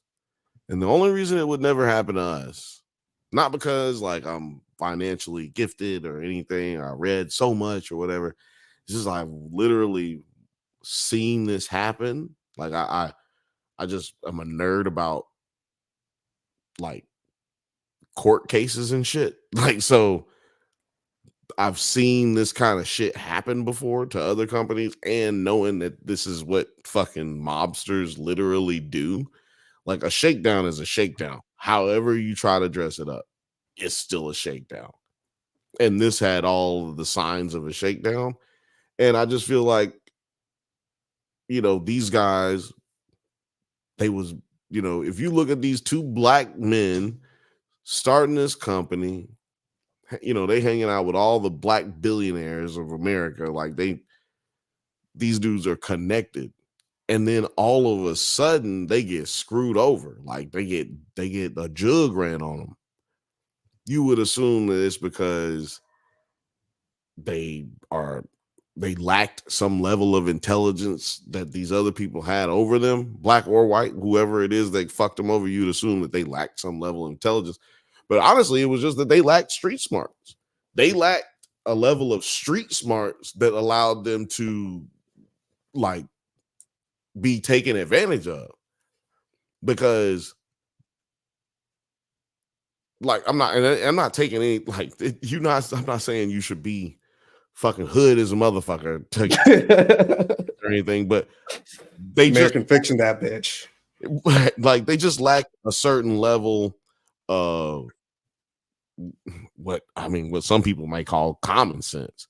You know what I'm saying? Like, but I would just say street smarts. Well, Bill, common sense isn't common, Well, no, I wouldn't say it's common sense. I said some people might say that, but like I'm gonna stay with street smarts, because there was a moment where Stacy said that the way he would describe Ted or whatever that dude, the tall motherfucker who is the real criminal in all this, they described him as slick. He was just like, the best way I can describe him is he was slick. He was just like, hey, how's it going? Hey, hey, oh yeah, slick. He's just, well, if you can describe him that way, then that means don't work with him. You know what I mean? Like, do a background check on him. Get somebody to do an investigation on him. You know what I mean? Pay a private eye, because you have him audited. You know what I mean? Like, put them type of things in the contract, because they started out with all the power, but they gave away all their power by trusting these people, like Terry was talking about earlier. Like, they just trusted these people too much. You know what I mean? Because they was like, well, they do got money, so fuck. I mean, they did start Netflix, which that turned out to be a lie. This nigga just was basically like another money, just the money dude. Another dude who got, well, actually, no. So Mitch, he was the guy who got them the DVDs so that they can. So when Netflix started, for those who don't know, Netflix had DVDs that they would mail to you, and then you had to send them back or pay for it. Basically, like, you either became the owner of a new DVD or you sent it back, and then you could rent another one. But you couldn't rent another one until you sent one back. So the guy who got him all those DVDs, that's Mitch. Mitch the bitch. That bitch ass nigga was getting them these DVDs. That's all the nigga did. The fifth Bantha says, I've only known one Mitch, and he was a con artist too. Scammed a bunch of nursing homes. Shaking my head. It's probably the same Mitch, to be Probably the honest. same Mitch, man. Probably Same the same Mitch. Not gonna lie.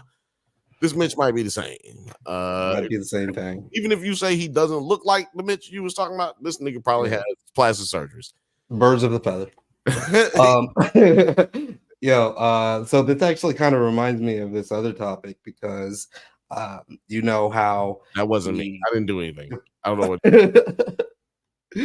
your camera is. No, it started mind doing of its something. own. It started doing something the other right before I got on, and then I didn't have time to fix it. So but yeah, you guys heard about whoa, DOJ, Department of Justice. Oh, okay. I'm trying to fix it now. Where the Department of Justice is suing Live Nation and Ticketmaster.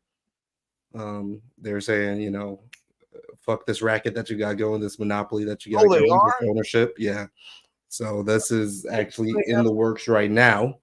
Wasn't it a dude who it was a dude who just like had a rant on YouTube or some shit, right?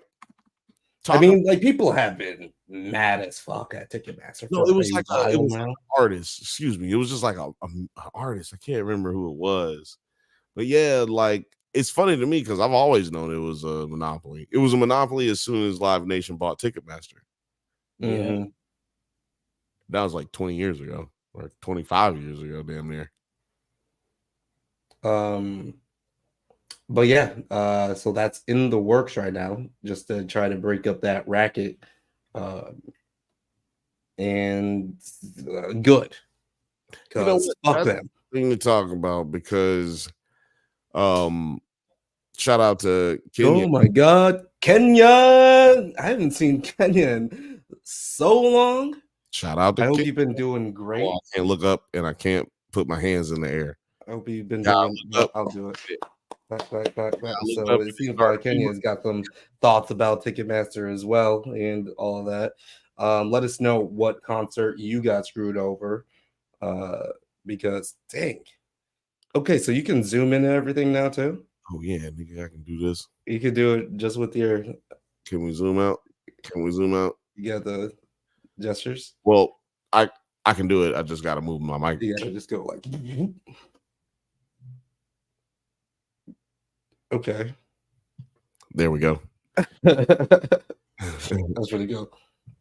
I had that. Yeah. Do that so I can get this shit to quit going up. So basically, it is just mostly about the fees, and then I think more importantly about the monopoly that they hold over like actual venues and stuff too. Because a lot of people don't know this is that like Ticketmaster has like these deals with venues, and if they do not actually sell directly with Ticketmaster or Live Nation or try to go outside of that room, you're basically going to be shut down. Like you're not even like you may not even be able to sell your tickets other than like at the door. So it is a major problem, especially when you're considering like smaller performers, smaller acts not being able to get your cut, or all of these ridiculous fees that are deterring people from going to watch you, and it's just going straight to Ticketmaster because for some reason they feel like they're offering a service that requires the final sale of the ticket price to be double as much of what it's advertised. It's a complete racket because, as we all know, convenience fees are bullshit. Well, maybe $1 or $2 or so, but like actually the infrastructure that's needed and the services that they're providing to be able to have your concert being sold on their website, it's not double the price worth of convenience. It didn't used to be a convenience fee like that. I mean, well, the convenience fee used to exist, but it didn't used to be not convenient because you used to have to go, like before Live Nation bought Ticketmaster, you used to have to go to either the box office, where I don't know if y'all know this, but box office isn't just like a thing that they say It used to be a place. It used to be a box, little office that was box shaped, usually in front of the venue, maybe connected to it, sometimes not connected to it. The window, and maybe it's got some bars, maybe it doesn't, but you know they would take your money and they would give you the ticket there, so you could buy a ticket to fucking Alicia Keys concert at the box office. You probably have to stand in line if depending on how many people was deciding to actually go to the stadium or venue to actually you might actually have to stand in line. People used to camp out. Like when they knew the tickets were going on sale on a certain day, they'd be there, depending on who it was, a week, 2 weeks in advance, just camping. Just sit there for no reason. Because well, at a certain point it became for no reason because Ticketmaster started selling their stuff online. So that was the convenience charge. The convenience charge was, hey, you don't have to stand in line if you don't want to. Yeah. What you can do is you could just buy the ticket from us online and we're going to charge that little convenience fee. But that's really all you got. And still it didn't make, we're talking about $3-4, you know what I'm saying?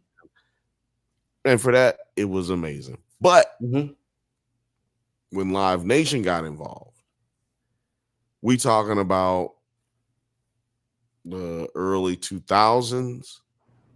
If I'm already able to buy it on the internet, and then it kind of moved away from box office and to just the internet, right? Because it became a hassle for certain people, and for companies, because they stopped doing it through the box office. You used to be able to get it through like a satellite company, like a satellite location, and then that became fucking ridiculous. And so then they just said, look, we're just doing it online. You know why they started just doing it online?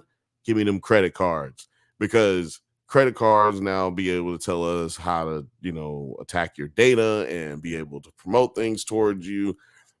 Same thing that we, get mad at Facebook for doing, Live Nation was doing in 2004 and doing in 2003.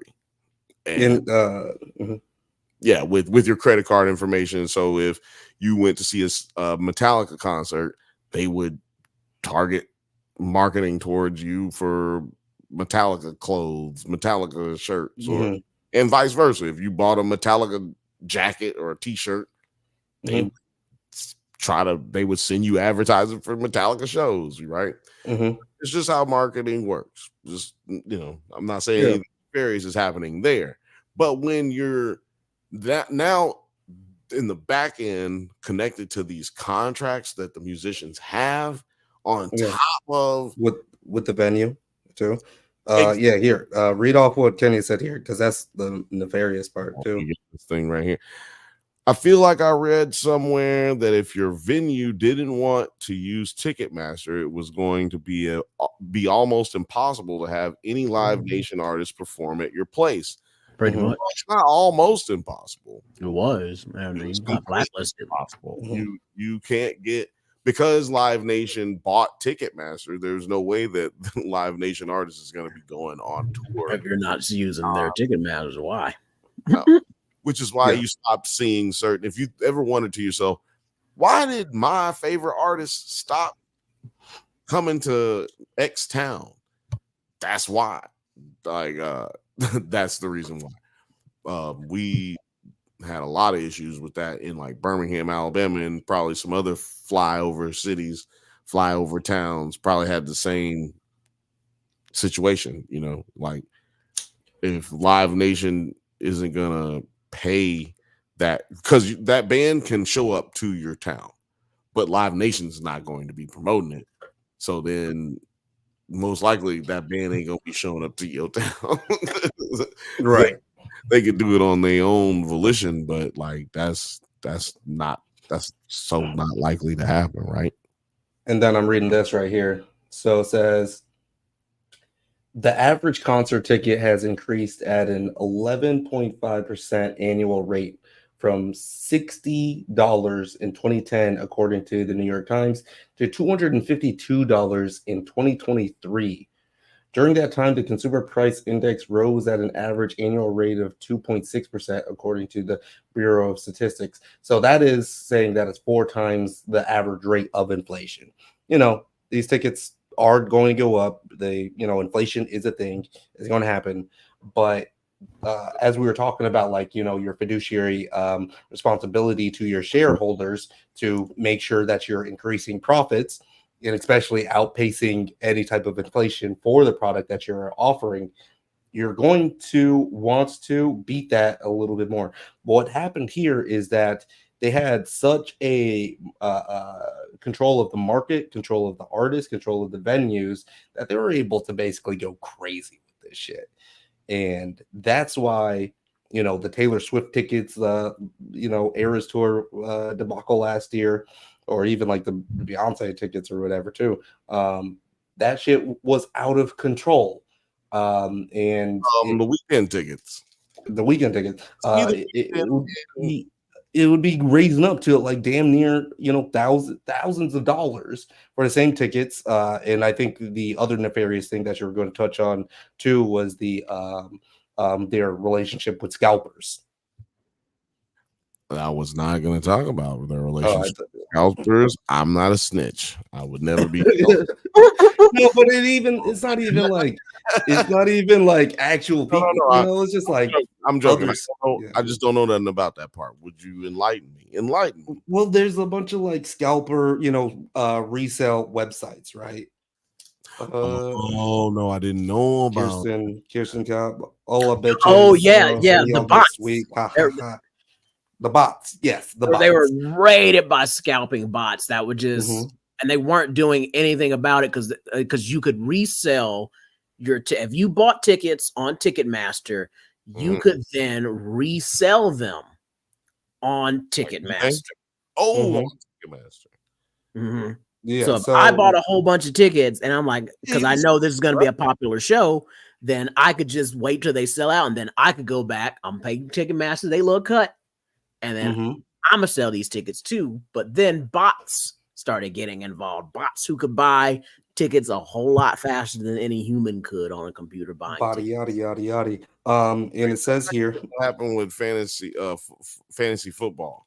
I don't know if if you guys know that, but that's what happened with fantasy football. Like it got big, and then when people realized they could just set up an algorithm to just make the shit just pick the shit for them, then they just started setting up hundreds of accounts doing the same shit and playing the odds against each other, and then being the number one in a fantasy group of whatever online. And then, but I feel like that's cheating, because if you went into a Vegas casino and you had a thing on your wrist that just told you everything that was going to happen, then they would break your goddamn wrists. Yeah, like they're not kicking you out. They're chopping your legs off. They're alive. Exactly. And they're gonna find out whoever helped you make this technology, and they will go burn their house to the ground. You know what I'm saying? Kirsten says, "Nice hat, producer T." Shout out New York for doing this thing today. Unanimously doing this thing today. Yeah. So right here it says resellers also can rip off customers on StubHub. A ticket resale site seats near Swift Stage at MetLife Stadium in New Jersey were listed for as much as $76,000 on November 17, 2022. The Journal reported. Why is that possible? Ticketmaster holds back as many as 90% of the tickets for the secondary market. So using bots, resellers mark up tickets prices to concert goers. They usually go up to professional brokers charging outlandish markups, which a 2018 government report said can range from an average of nearly 50 to an astonishing 7,000%. Now, dude, it is so crazy because Ticketmaster knows that they're doing this. They're getting cuts from this, and they're not providing the even option for regular consumers to get it. They just know that they're going to be able to get these people to buy them and then resell them all of their site. And then they also get the commissions from that too. They're getting double dipped because it's like not Double only dip. is these crazy bots and resellers buying all their stock, they're now getting a profit because it's like, oh, you're buying my stuff and you're selling it for even more. It's like you're buying my stuff and you're selling it for even more, but you're also selling me too. So right. And so we're saying that it's like, you know, yeah. So like everybody else is waiting in line to get these tickets, but they're all going through the back as well to get them, or they're letting them in through the back. Letting them in It's through pretty crazy. the back. That was pretty wild what you just said. Letting them Pause. Back. No diddy. No diggity, no doubt. What was I about to say? Because to me, none of this is new. I'm glad that everybody's paying attention to it because I've been kind of talking shit about this kind of shit for years. Monopolies, all that stuff. Like Live Nation. One of my good friends used to work for Live Nation when they bought Ticketmaster. And we talked heavily because this is when I was actively trying to seek a record company, like a record deal. And we talked regularly about we talked regularly about how almost impossible it is to get a record deal, like, and how hard it is to maintain a record deal. And most of it is because all of it is a monopoly. Like, but in this country, we allow monopolies. Way back in the early 2000s, late 90s, they slapped Bill Gates across the face and told him he could not buy whatever it was he was trying to buy because they were saying you would then become a monopoly. You're getting too big too fast, and you know this is America. We don't. You're owning way too much of the market here. Yeah, way too much. Guess what? Literally right after that, they let everybody just do whatever the fuck they want. It was a way to like show the people like, look, we're not gonna let globalism affect how we do business here at home. It was a way to show that Bill Clinton's deal was not going to affect the little guy. But it does affect the little guy. It does affect commerce because all you're doing when you create competition to a level of where everybody's got competition, that means that the bigger companies go compete heavier and harder. So when the little guy has a bigger opportunity to make their own shit and develop and become better, become one of the big guys or become Walmart, become Target, that influence or emphasizes or look, that creates the need for a big company to put you out like a fire.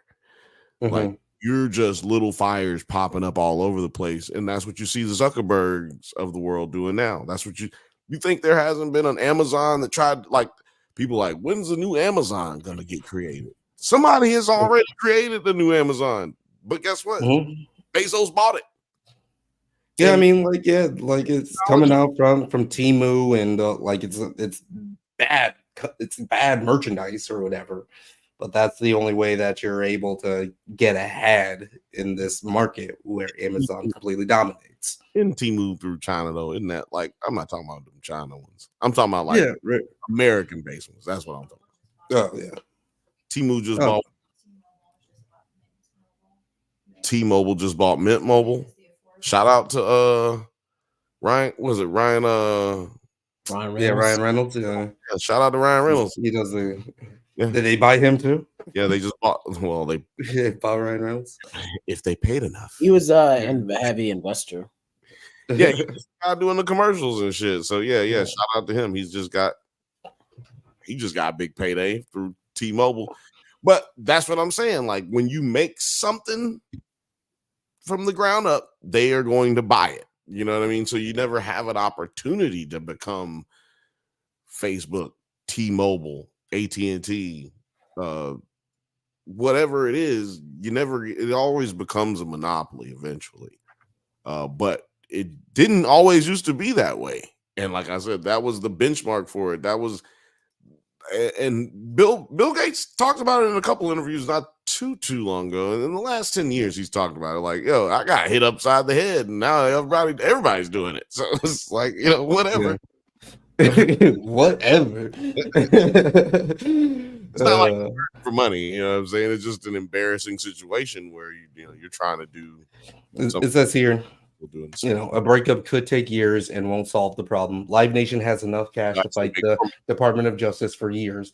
A change in administration this year would likely put the suit way on the back burner. Hopefully, there's not a change in administration. Even if Ticketmaster is spun off from Live Nation someday, the effect on the ticket prices would only be significant if Live Nation encourages real competition among ticketing service providers. If that does not work, a simple but radical solution would be for artists to sell concert tickets directly to consumers on a non-transferable basis. Simply put, artists would set the price, and similar to the airline industry, once consumers paid for the ticket, they could either attend the concert, possibly sell it to someone else, or let the ticket expire worthless. This method of ticket selling would eliminate the high administrative fees and scalper markups mentioned above. But thinking about who really would got what artists really got it like that other than the really big names. You're muted. Oh, yep, sorry.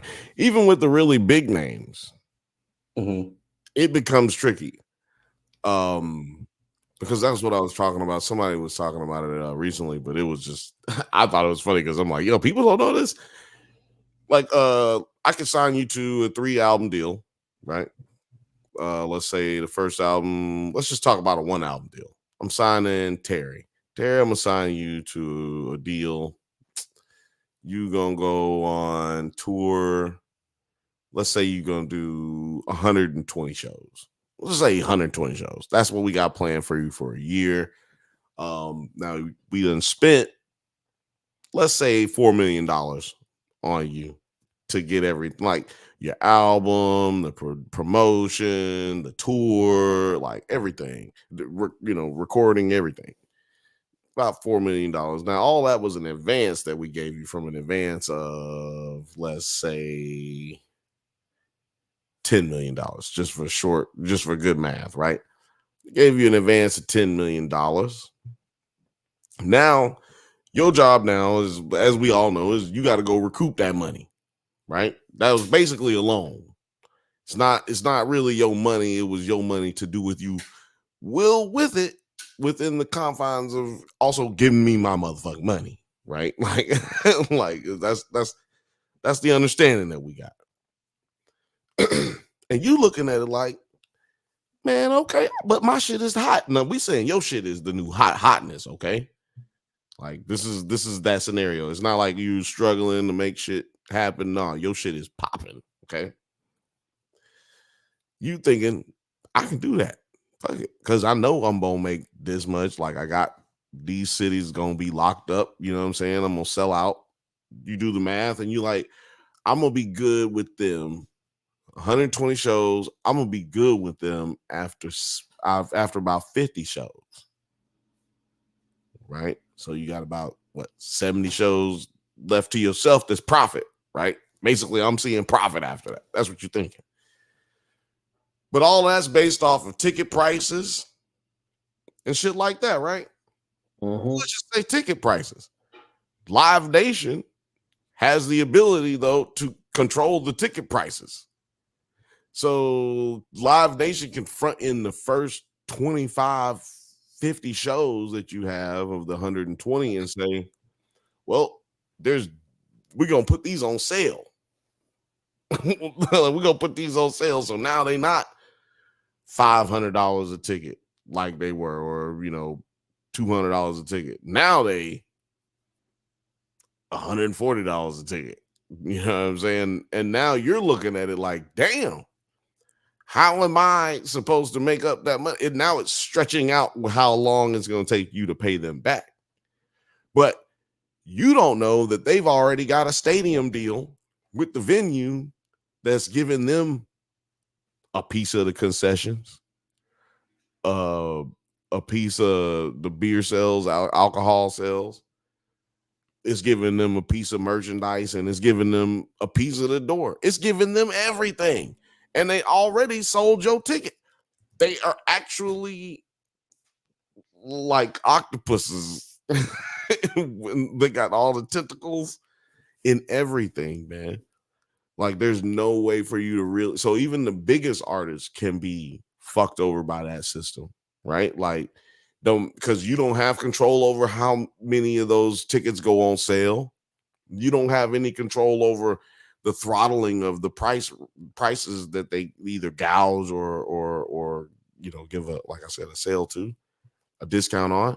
You don't got no control over nothing. And when you realize that as an artist, then you be like, well, damn, how do I get out of this? You can't. You signed up to get onto this ride. It's like you get strapped into a roller coaster. Ain't no stopping halfway. You got to finish. You got to see your way through this. This is how this works. You sign up for this.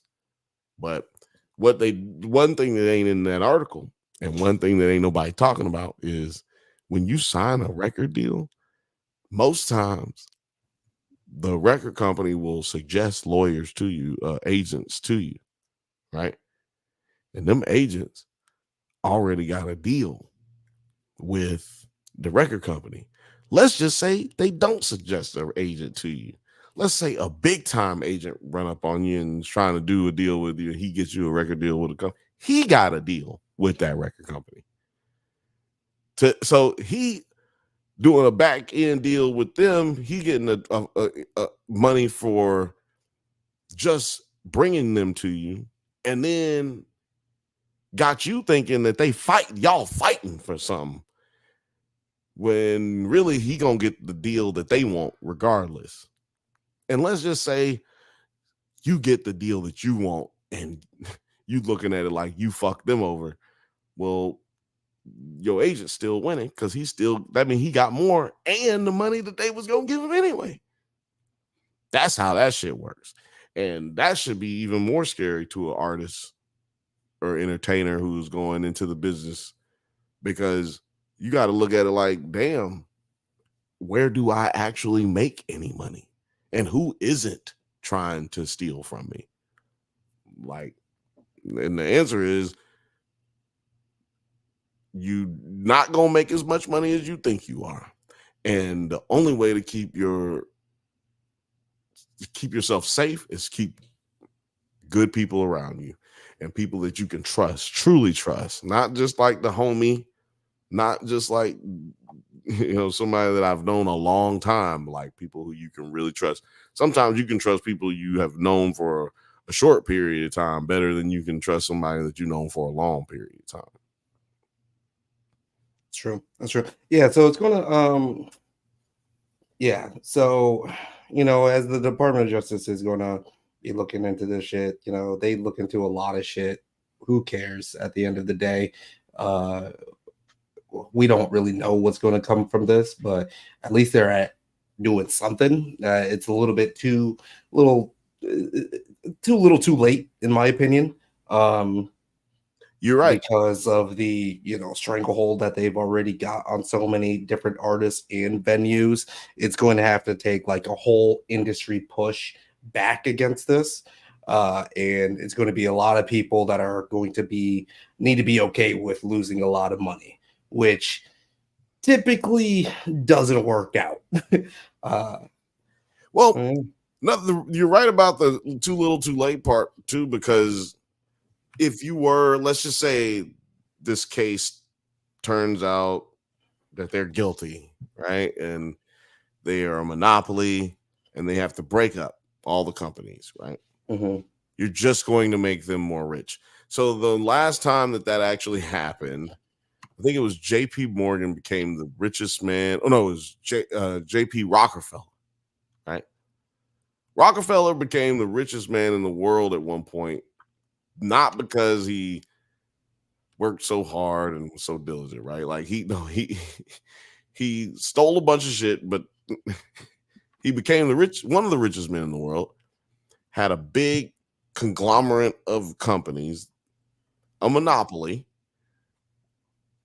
Congress took him to court, said, you got a monopoly. He was basically found guilty of having a monopoly, and they broke his shit up. That one action made him the richest man in the fucking world since Matza Mutza. Okay, like adjusting for inflation, he'd still be richer than Jeff Bezos today. So it just goes to show you that you can break up all these companies and you're going to make them even more rich than they were before. It's almost impossible. So it's like, what should we do? I have a suggestion for this. You got to tax these companies, like, because they pay less taxes than anybody. I bet you your local liquor store pays more taxes than these companies, like that we're talking about, because they get huge tax breaks just to operate in a lot of cases. So we just start actually taxing these people, or even overtaxing them to a certain degree. Oh, I guarantee you shit would change, because they would downsize so they would get taxed less. You see what I'm saying? So they would have to sell themselves off, break themselves up to then be able to not have to pay as much taxes. And it'd be like a Brewster's Million situation, because you don't want to sell too high. You don't want a bunch of people buying your shit and making you too rich, because then you don't want to hit those tax marks. Those tax marks. So that's the real way that you bring down that level of corruption. It's just make people, the way that people got Al Capone, the reason the government got Al Capone wasn't because they caught him with some double murders and all this shit. No, taxes. That's what put Al Capone in Alcatraz. Taxes. So just hit these fucking gangsters with they're doing grade A gangster 101. Like, niggas went to college for gangster. That's what they went to college for. Like, that's what they doing. It's so easy to see. I don't want to even keep bringing up like mobsters, Italian mobsters or anything like that, because it goes beyond them. They didn't invent nothing. Like, this is just something that people who are corrupt have been doing for thousands of years, really. And it's easy. That's why it's illegal. It's really a caveman can do it. Seriously, like, it really, that's why it's illegal. It's so easy to just like be influenced on everything and then just make money off of everything. Like, okay, if I own everything, I make everything, and I make all the money. So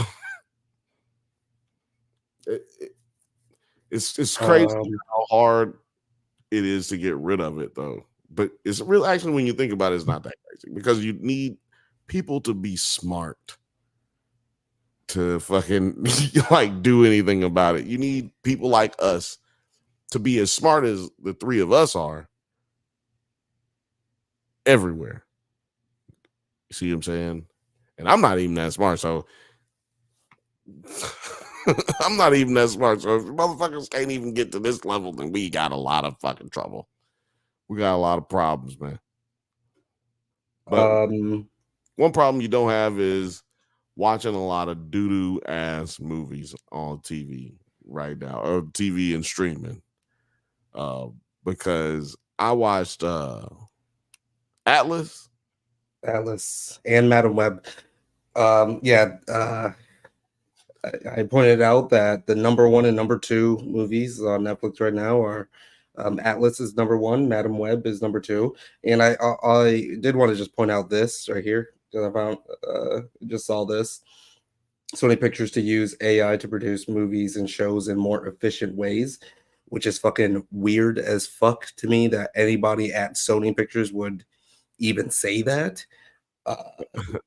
But yeah, Madam Web definitely seems like an AI movie. And that's the photo that they used for the headline here. So I didn't read the article yet, but yeah, when you're talking about doo-doo movies, hold on, there's got to be a YouTube video on this one. Hold on, let me go look for this here. AI Sony, what? Because we were talking about them being this. Hold on, I'm sorry. Typing in, I just typed in AI Sony, and good God, that was just a bad idea. He saw something. Bad idea. It didn't bring up any of the shit that I was looking for, and it just made me laugh really hard. What it did bring. Oh man. Yeah, I'll pull up the article so we can talk about it. Let's see here. Oh my God, I fucking hate this mouse. A good mouse is so underrated. Seriously, the fucking trackpad, thumbpad thing on the MacBook Pro, these new motherfucking MacBook Pros, it can suck a whole dick. I'm probably just ruining all the monetization on this YouTube channel right now. But let me just tell y'all something, man. Fuck this goddamn trackpad bullshit. Sorry. I'm all about the regular mouses. You know what I'm saying? The trackpad is here to give you carpal tunnel and make your wrists bad. It's also here to make you stupid. It doesn't even have a right click on this bitch. I just don't fuck with it. Get you a regular mouse. You know what I'm saying? It ain't nothing wrong with a regular ass mouse. And bring back multiple ports on my goddamn computer. This is bullshit. I shouldn't have to have my shit looking a like dongle. The thing that you, I hate. Look like I got a Voltron over here. This motherfucker, all kind of shit. You gotta build that shit up. Like, this is crazy, man. It's an antenna. It's ridiculous. But yeah, shout out to everybody in the comments. Shout out to everybody watching right now on Twitter, Drunk Bantha's channel, and on Nerds at Night. Hold on. Did you find it, or I was gonna try? Oh, I just looked at that article. Well, I'm reading the article right now because I just found it. Well, like, yeah, one of my biggest questions when I first just read that headline was just like, didn't they just had the strike? Was like a lot about not having AI and shit.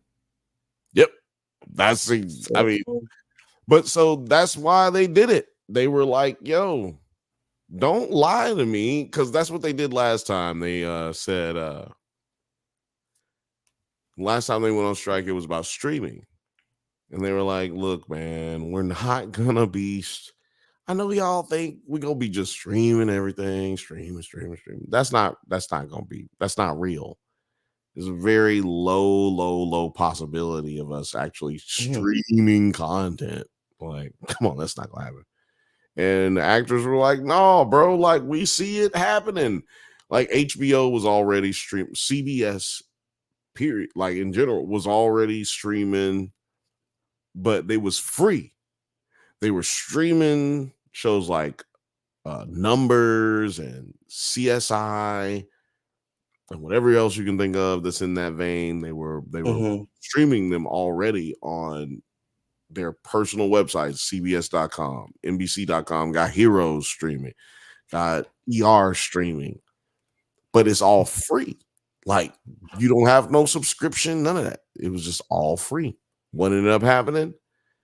They went on strike, they got the deal, and then that's when all that shit stopped being free all of a sudden. That's when you start seeing the shit just like, because they got the deal that they wanted, but you started seeing all these companies trying to compartmentalize and pull back on the streaming so that they could then basically get to where we are now, because they've never known what to do with this shit. People, nobody's ever known what to do with it. We know now that Blockbuster had an opportunity to be Netflix before Netflix was Netflix, right? We know that now, but it goes to show that nobody knew what to do with this shit. Like, and still to this day, don't nobody know what to do. You mentioned Netflix just started making a profit, and they're the only people to make a profit as of right now. They're the only people that really make a profit off of streaming. Like, and that, well, the newest lawsuit, the newest agreement that SAG has with the studios is supposed to be that companies like Netflix and other streaming services are going to have to start actually reporting their ratings with Nielsen. So Nielsen and SAG have gotten together, and I've talked about this a little bit before on this show about how they just got together and they made it to where now it is no more buddy program, and I'm just going to trust you. There ain't no trust fall program no more with streaming. It's going to be about, hey, do you have the views to match up with the value of what you're saying this streaming service is? So that's why you're seeing a bunch of companies purchase sports right now. You're seeing live, or you're you're seeing Amazon buy different sports packages, having different sports on there. You're seeing Netflix buy up. I don't know if y'all know this, but every Christmas Day game for the NFL now is going to be on Netflix for the next 3 years. Oh, really? Yeah, you're seeing shit like that happen because they need to have a actual live base. Live television still makes more money than like regular television. Sports television is the only one really having a consistent profit as far as when it comes to these companies like NBC, ABC, blah, blah, blah, purchasing the rights to certain properties. They're the only ones really making money consistently, because I'm sure you got your fucking Ninja Warrior tanks and whatever or something, your housewives, bachelors and things, those kind of things I'm sure make plenty of money. But those things are also only on television for 30 minutes to an hour at a time. And they're very like, yeah, I mean, like reality television has the best margins. Right, exactly. It's cheap to make and it's goddamn quick to roll out. And we can keep pumping these bitches out what do they do? Like 2 of them a year, right? Like wherever you are in the world, we can put out 2 bachelors a year. Right. Right. Which is crazy to me. But yeah, like that system is all coming to a halt, in my opinion. I think streaming is in a dangerous place where you can either thrive or it's going to collapse. So I don't think that there's going to be a lot of content on Amazon Prime in the next 10, 20 years. Could be wrong about that, but that's not where they make the most of their money. That's just where they're trying to get in right now to disrupt the rest of the market. That's not where they really make their money. Like YouTube TV bought into the packages, right? So you've sports packages. So if you want NFL, NBA, WNBA, Major League Baseball, if you want to get those sports packages, you can get them through YouTube TV. But they're not going in and trying to start like Apple TV and do original content through YouTube TV. Why? Because they see like that's not really where the benefit is in streaming going forward in the future. And also YouTube makes up about 10% of or 12% of all of Google's sales. I mean, profit margin. So it's like that's not a big deal to them. Same thing with Amazon, like Amazon Prime, like Amazon Video makes about 10% of their actual profit margin. So it's like really they're just doing things that the things that they're doing is just to disrupt how things are going. I have a hold of the market share. Yeah. Which is insane. Like these bringing it back to the Ticketmaster point, these people already have a monopoly. All these monopolies already exist. They just making them it where it's more obvious. You know what I mean? Like it's making it where it's more of a stranglehold on the consumer, which is the only time we care. Like, okay, now it's just ridiculous. Like I'm having to pay more than I was paying without cable. I mean, when I had cable. And the reason I got rid of cable is so I ain't got no commercials. And I got commercials when I'm paying for the streaming. This shit crazy. What's Kenya talking about? Kenya talking about reality TV equals the junk food of TV. Yeah. She also said here, since it became popular for folks to cut the cord on cable, streaming has gotten out of hand. It's almost cheaper to just get cable again versus getting all the streaming services. And Kenya, you're right, because the fact is, it is cheaper. It's not almost cheaper. It's 100% cheaper if you just got cable. Now, the only issue with that is that they're moving, like if you're a sports fan, they're moving everything behind a paywall. So you're not going to be able to watch all your sports without having certain streaming services or without having purchased the ESPN Plus or whatever. Like it's getting that bad, you know? So pay attention, you guys. Pay attention. This is why it's important who you elect. And people don't worry about this type of shit until it's already happened. Right? Like not worried about like this article it was a Rolling Stone article talking about the monopoly that Live Nation's got, but this shit was happening in 2004. So why didn't you say something then? Because they was probably doing a deal. They probably had a deal with Ticketmaster or some shit. Like didn't benefit them to talk about monopolies and is this a good idea? How does this affect the consumer? Because nobody cares until all of a sudden it's an article 25 years later. I got a couple of different topics. I don't think Terry is coming back. I don't know. I don't think so. I don't even Pearl Jam was on it years ago, right? Yeah, Pearl Jam was the one that. I do remember something like that. Got a couple of topics. It was this video, a wild brawl. Travis Scott at Cannes Film Festival. And that was you heard about that shit? This wasn't actually Tiger, right? This is no, it's just some dude. Cher's boyfriend throws down too. At first they said that this was Tiger, like when it happened. I remember the moment it happened, people was texting me talking about, yo, this Tiger getting in a fight with, and you know, them niggas they share a baby mama and whatnot. So okay, so that kind of makes that's sense. why, yeah, but this is not Tiger. So this is Cher's boyfriend. Cher's. I don't even know if it's between Travis Scott and but like it's between their camps, Travis Scott and Tiger's camps. Yeah.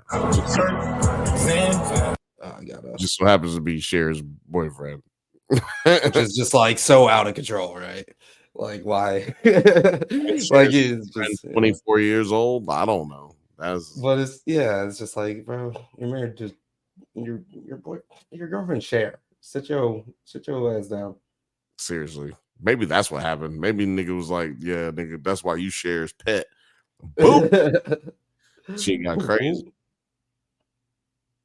Get crazy over here.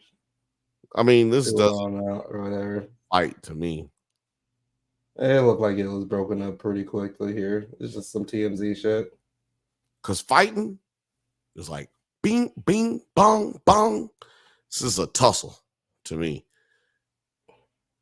Somebody got just on yeah. I don't know who is. Yeah, this is a quarrel. It was a quarrel, yeah. It was a tussle.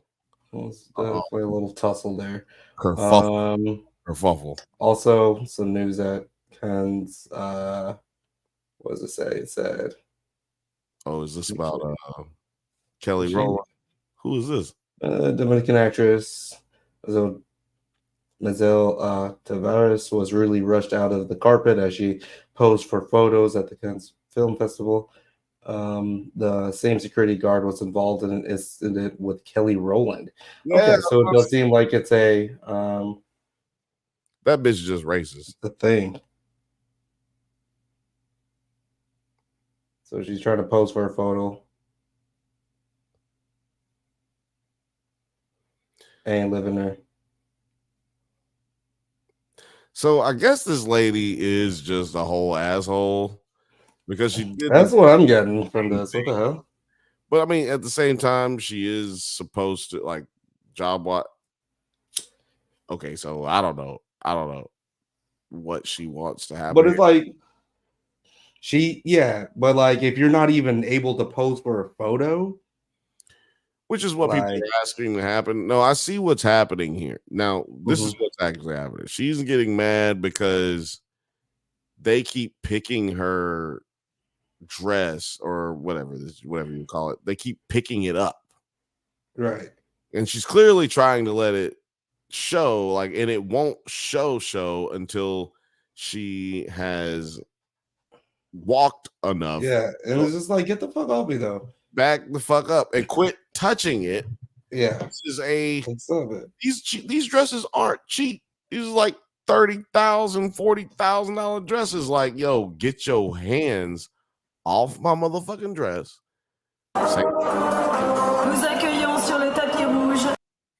Yeah, same thing. She does this to everybody, but it's the security staff.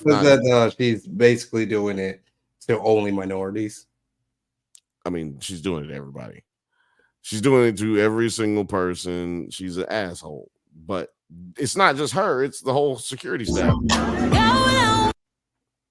I mean, if you look at everybody around, she's telling her to go ahead right there. Just everybody doesn't have to be an asshole about it. See, she's trying to get her to move right there. See? I don't think that's the same lady. It's not the same lady.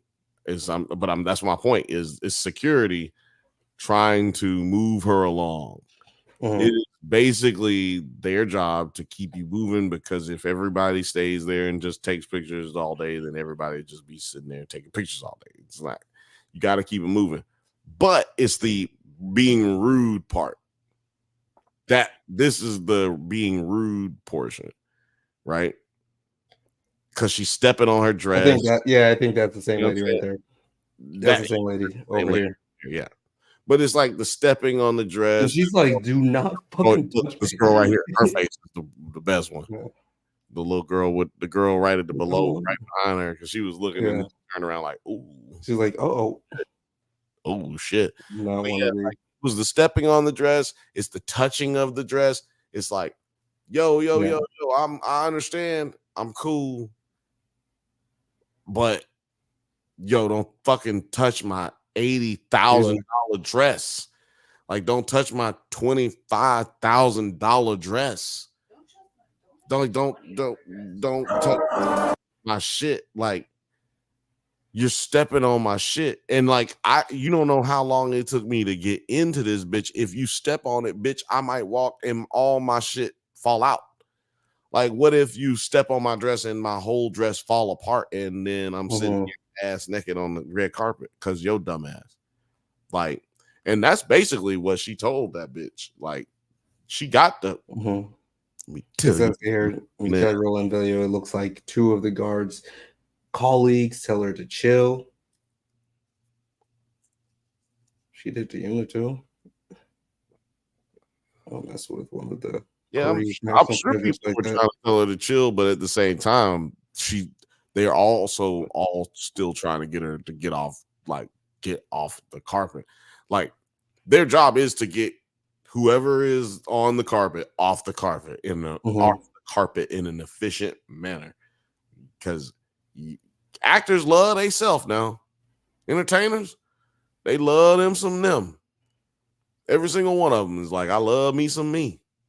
you know, and ain't nothing wrong with loving you some you, but they will stay there too long. But like, you know, the fact like that there's so many people that are like telling her to like, bro, chill the fuck out. What are you doing? It's the stepping and the touching. That's the issue. Yeah, it's just like that's and what it's I'm also just like the blocking too. look, the step Like it's just like she stepped on her dress. Look at the step on her. right. I don't know. That shit would have pissed me off too. Especially when there's like so many people. I understand why the blocking is happening because what she's doing is she's trying to discourage them to stand there and take a photo because like she knows that's not a good photo if they just stand there. But it's the touching and the stepping. It's the touching and the stepping. The touching and stuff. Okay, we got Chelsea in the house. Watch her mouth. She says yes, but for years, Atkins, actors at least have a few seconds to way back and pose. This lady was aggressively Karen. Yeah, the aggressively Karen part that was just like. I don't think it has anything to do with black or white. I think that if you went to this lady's house, you know, she's got a lot of fucking Coors Light laying around. She may have actually made the top 100 Apple albums list. She might have, but you know, she's literally just a lady doing a fucking minimum wage to $20 an hour job that. You say she probably hates these celebrities? Like, fuck y'all. I don't think she hates them. I think she hates the job where it's like, oh my God, I gotta fucking try to tell all these adults to move like they're fucking children. And I gotta fucking, don't nobody want to take a picture of you anyway, bitch. Like, this is go. Like, you know what I'm saying? Like, it's just anybody who's ever had a bad job. That's what just dealing with. But everybody's had a bad job where somebody does it worse than you. Right, and she's the one doing it worse because, like I said, if you go back to that video of Kelly Rowland, it was somebody there at the very beginning. She was telling her to come on, but she wasn't being rude like the lady who, when she gets up to the top, was being right. She's not being but she's still telling her like, "Yo, no, look at me. See, she's pointing her this way." Then she has to come back into the shot and tell her, "Hey, look, come this way, this way." Right. Okay. And nope. Hey, come with me. Come with me. This way. Come back over here. But it's not until she gets up to this top where it becomes an issue. This gentleman is like, come on. Then this young lady, oh my God, would you just come on? And then that's when this lady come in. See, and that's when we typically do like a little unnecessary. But like, you know, it's the stepping and like you know, stepping in the touching. Behavior is different. Stepping in the touching. It's the stepping and the touching. It's definitely a bad look, but like people are like, okay, stop doing this. Back off just a little bit. Well, you look at the old girl, everybody who was already telling her to calm down, and then when she came over, everybody just walked away. They were like, oh shit, here comes bad. Everybody know Deborah act like this. This is what Deborah do. Everybody know Deborah gonna come over here and mess it up. And that's why this lady's so adamant about it. She's like, come on, before Deborah come on over here, goddammit. Come on now. And then dude is over here like, yo, Miss Roland, you gotta come over here before Deborah come over here. Because you know, hey, you know, Deborah's coming. You better come on now. And then here come Deborah. Didn't I tell y'all to get this bitch up out of here? Bitch, you better get your ass upstairs now. There ain't nobody try. Look, I'm sorry. I ain't mean to step on your shit, but goddamn it, you need to get your black ass up in this bitch. Chelsea in the house, watch your mouth. She says, but all of those are like C to D list celebs being rushed off. You think Deborah would have rushed Beyonce off? No chance. Oh yeah, and like nobody's going to be on the stairs. Absolutely. For Beyonce. Well, that's why I said she just like, don't nobody want to take a picture of your ass, bitch. Get on, get up off this goddamn. Yeah, you nerd. But that's how Deborah think. That's not how I think. Yeah, no, I would be very much being like, Miss Rowland, Kelly, look at me. I need to get that shot. Yeah. Like, I'll be yeah, out there. Miss Kelly, you know what I'm talking about? You look great today. You know what I'm talking about? Look, Yeah. you gotta send me the number of that wig. Where you got that wig, you gotta send me the number to that motherfucker right there. 'Cause that shit slick as hell. You know what I'm talking about? Uncle Jesse used to wear a wig just like that. And you just keep talking and then you become friends. You know what I'm saying? Like, that's how I would have been playing it. If you don't like your job, be nicer. Somebody might help you out, get you the fuck up out of there, but don't be a fucking asshole stepping on bitches' dresses. She stepped on that dress because she can't afford that dress, and every other dress that she stepped on before that. Because she don't like the fact that she can't afford that shit. And I ain't mad on that. I ain't mad at her, but don't take it out on Miss Rowland. Oh, it's gonna be you're just gonna look bad if you do that with Miss Rowland. And she won't be there next time. What'd you say? I said, I bet you she won't be working there next year. Frothy said Well, no. okay. Oh yeah. Crackle Barrel next year, goddamn it. I kind of I actually because they had a little program going, like, so young aspiring filmmakers, film enthusiasts, if you're under the age of like 28, then you can actually get free tickets to cons. You just got to like write them a little essay. They may send that to you. So just just throwing that out there. Maybe next year y'all will be being rushed out, being rushed off. Especially if you come in there and you white and you wearing something long as fuck, and they go something trailing out of there too. They gonna be get your ass, get the fuck out of there. These things, people, is a way to do these things. What's her name? Millie Bobby Brown is dating Drake now.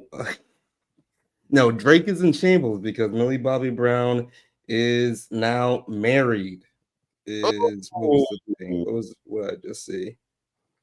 Millie Bobby Brown is married now. That's gonna cause some issues with Stranger Things, ain't it? Why?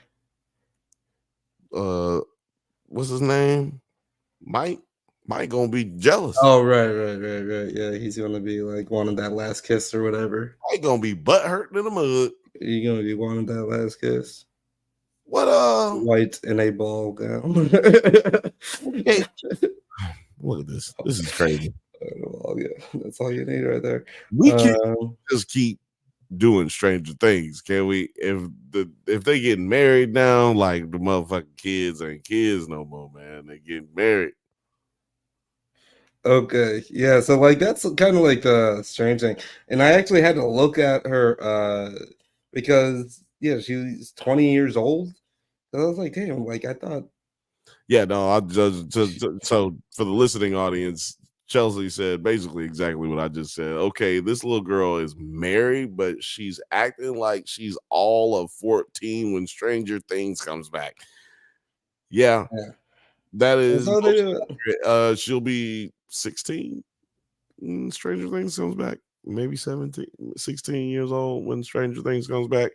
I think it's like a full on, continuation from like when the last last season of Stranger Things happened. In high school in the last season of Stranger Things. So it was like 3 years ago, and it's just gonna be continuation. Like them kids are gonna be old as hell looking. But they was in high school, so I mean we've had plenty of high school students. Yeah, I mean like Sydney Sweeney and Madam Web or whatever. Exactly. We've had like place whatever. Yeah. For a while. She's probably actually like the least gap of actual age to playing a high school student or something. Probably in like recent years or whatever. But yeah, I did think kind of interesting. My bad. I should have muted myself for that. I had to say to Frothy, can you hand me another White Claw? Look, you think this is a good time to switch to Kick? To Kick? Yeah. Can we do a switch? Does it work? Does it? I haven't. I thought we were going to do like a test. We could do a test. We can do a test. We can run a test. I think we can do a test right now. We'll go off on Nerds at night. Nerds at night, yeah. And then we can. Well, I mean, let's see here. Try to. Well, people are the ones who. How many? There's only one on Drunk Banthas, so we can go off on Drunk Banthas. It's probably Morgan. He's probably. Okay. So yeah, we're gonna try kick out. Just so y'all know, everybody who's watching, we're gonna try out something today. Hopefully, it'll work. We're gonna cancel from Drunk Banthas, and we're gonna go over to Kick. If you're watching at Nerds at Night, don't worry, nothing should change. And if you're watching at Twitter, don't worry, nothing should change. If you're watching on the Bantha Bunch, go ahead, switch on over to Twitter. And if you have a Kick account, go on over to Kick and sign up and fuck with us. I'm gonna try it right now just to see if it works. Bing. Boom. Cancel. So we're moving.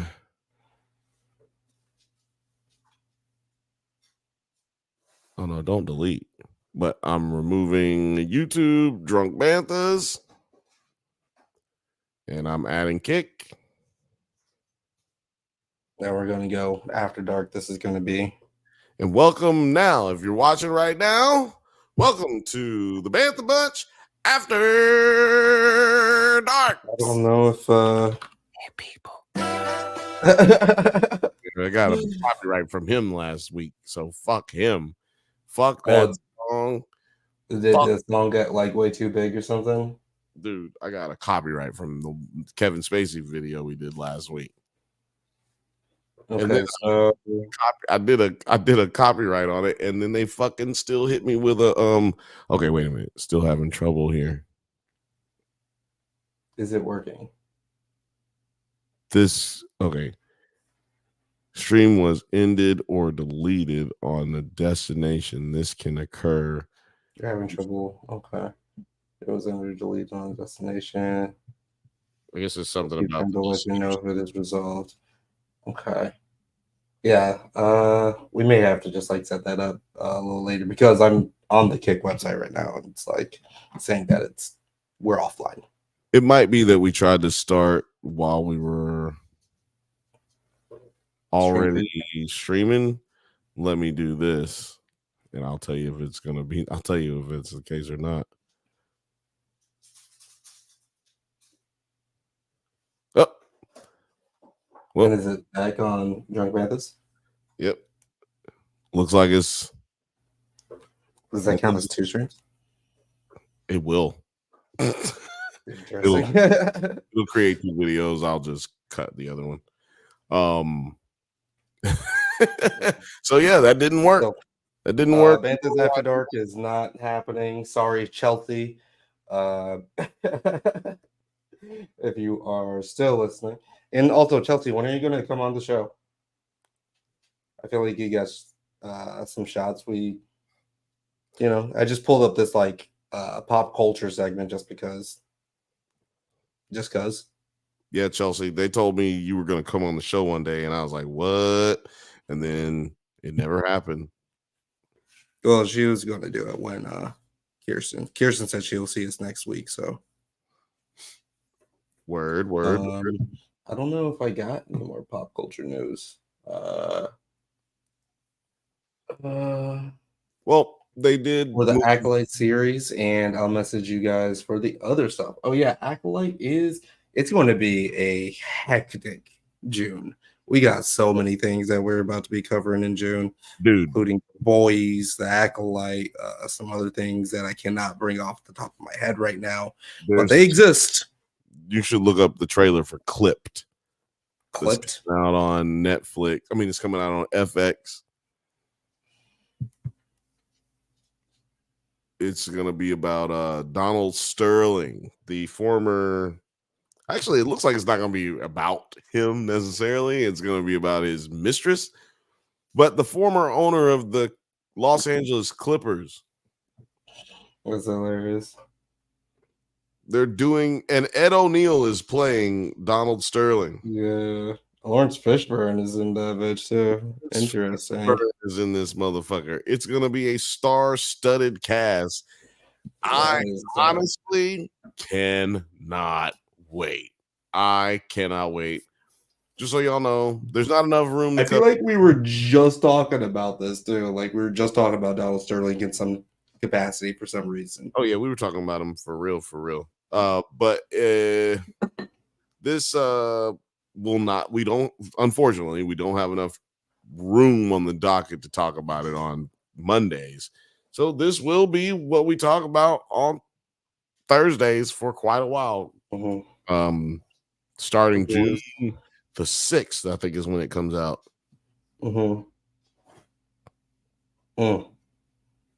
Oh yeah, I can't wait to see this. You should pull up the trailers. The worst NBA owner, Donald Sterling. We may even watch this little docu. This is the trailer. Yeah, I wasn't gonna play it just because we've just been having way too much issues with. Yeah, you ain't got. I just want to see this part right here. Like, you know what I'm saying? Like, you ain't got to play it because people can go see what they want to see. Damn, that was Donald Sterling. That's his girlfriend. Oh yeah, I remember his. That's actually getting Cleo to play his girlfriend. That's kind of gross, but like accurate. She was terrible and great all at the same time in Black Famous with Will Ferrell. I have no idea what that is. Black Famous? Mm-hmm. It was a show on Stars. I think it was on Stars. I have no idea. Yeah, it was a show with Will Ferrell. He was playing a comedian who was dating. That's crazy that I recognize this right here. I recognize this face mask. That's hilarious. Yeah.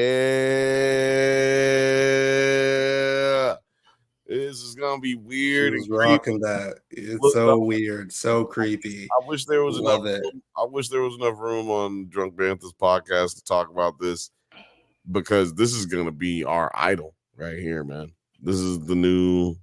Oh no, this actually looks good. I mean, it looks well produced and everything. It's gonna look good, but we're gonna have all of, because this situation was the idol in real life. So therefore, it's going to be like the idol, but it's going to be just a reenactment of real life. Right.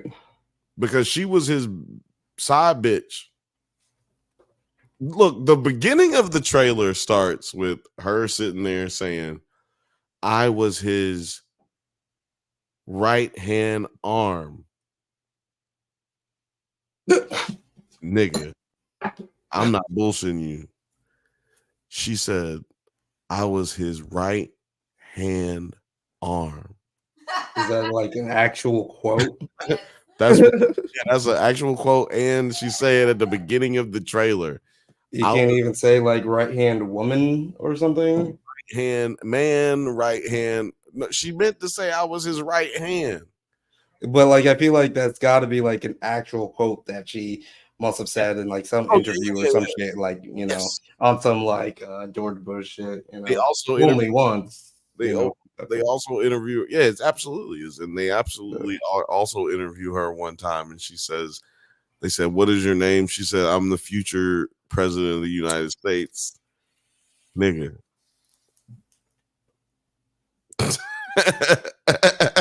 You can't make this shit up.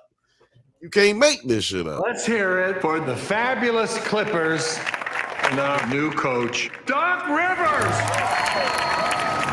The Clippers have never won a championship. I didn't know he was Doc Rivers. That's amazing. Are you trading DeAndre Jordan? Excuse me? This is my assistant, Phoebe. I'm Mr. Sterling's right-hand arm. Boom. Hand arm. Boom. His wife. That actually looks like his wife too, like his actual wife. Because Ed O'Neill looks 1,000 times better, like than Like if I'd have Donald Sterling. seen the side bitch that Donald Sterling had with Ed O'Neill, I'd been like, all right, that makes sense. Like Ed O'Neill, not a bad looking dude. Like I'd have been like, he's old, but he still get bad bitches. That's cool. Right. See that motherfucker Donald Sterling with that lady, and you're going, oh no, he paid for all of that. He paying right now. Who is that next to her? It was like her sister or some shit too. That's funny. Crazy. He's probably knocking both of them down. That is wild. I don't know if he's able to knock anything down, bro. Oh, bro, you should tell you something. The world of medicine right now. Now, let me tell you. He's 90 years old when he was probably like, what, 80? Like, it was like 10 years ago. Like, probably 80 when this shit happened. He's probably 82, 81. That's funny. Yeah, man. I'm excited about this. We are definitely going to be talking about it right here on Bantha Talk. 1934 in Chicago, Illinois. Here it is. Damn, he's a Chicagoan. Son. That's crazy. Like how that's creepy. Like the damn. Is she acting? Like, goddamn! This is crazy. This is crazy. So because he got kicked out of the NBA, she had to sell the team. So she ended up with the bulk share of the earnings. You ended up having to sell the team because your mistress recorded you talking shit, and then your wife was the one who get the benefit mostly from the team. I was like, God damn, boy. But she earned it, looked like, because if he was really like out here with the side bitch in front of her and shit. She was like, but she was completely complicit in that too. Well, like from what it looks like. I mean, because how can she not be? It's not about being complicit. It's about saying, look, it's financially not prudent for me to just fuck up my whole situation. And, just because they have an agreement to not say nothing, you know what I'm saying, don't mean that they don't feel nothing, or don't mean that they not arguing. You know what I'm saying? It's all on the face value. We looking at it, it's like, oh, they got a understanding or whatever it is.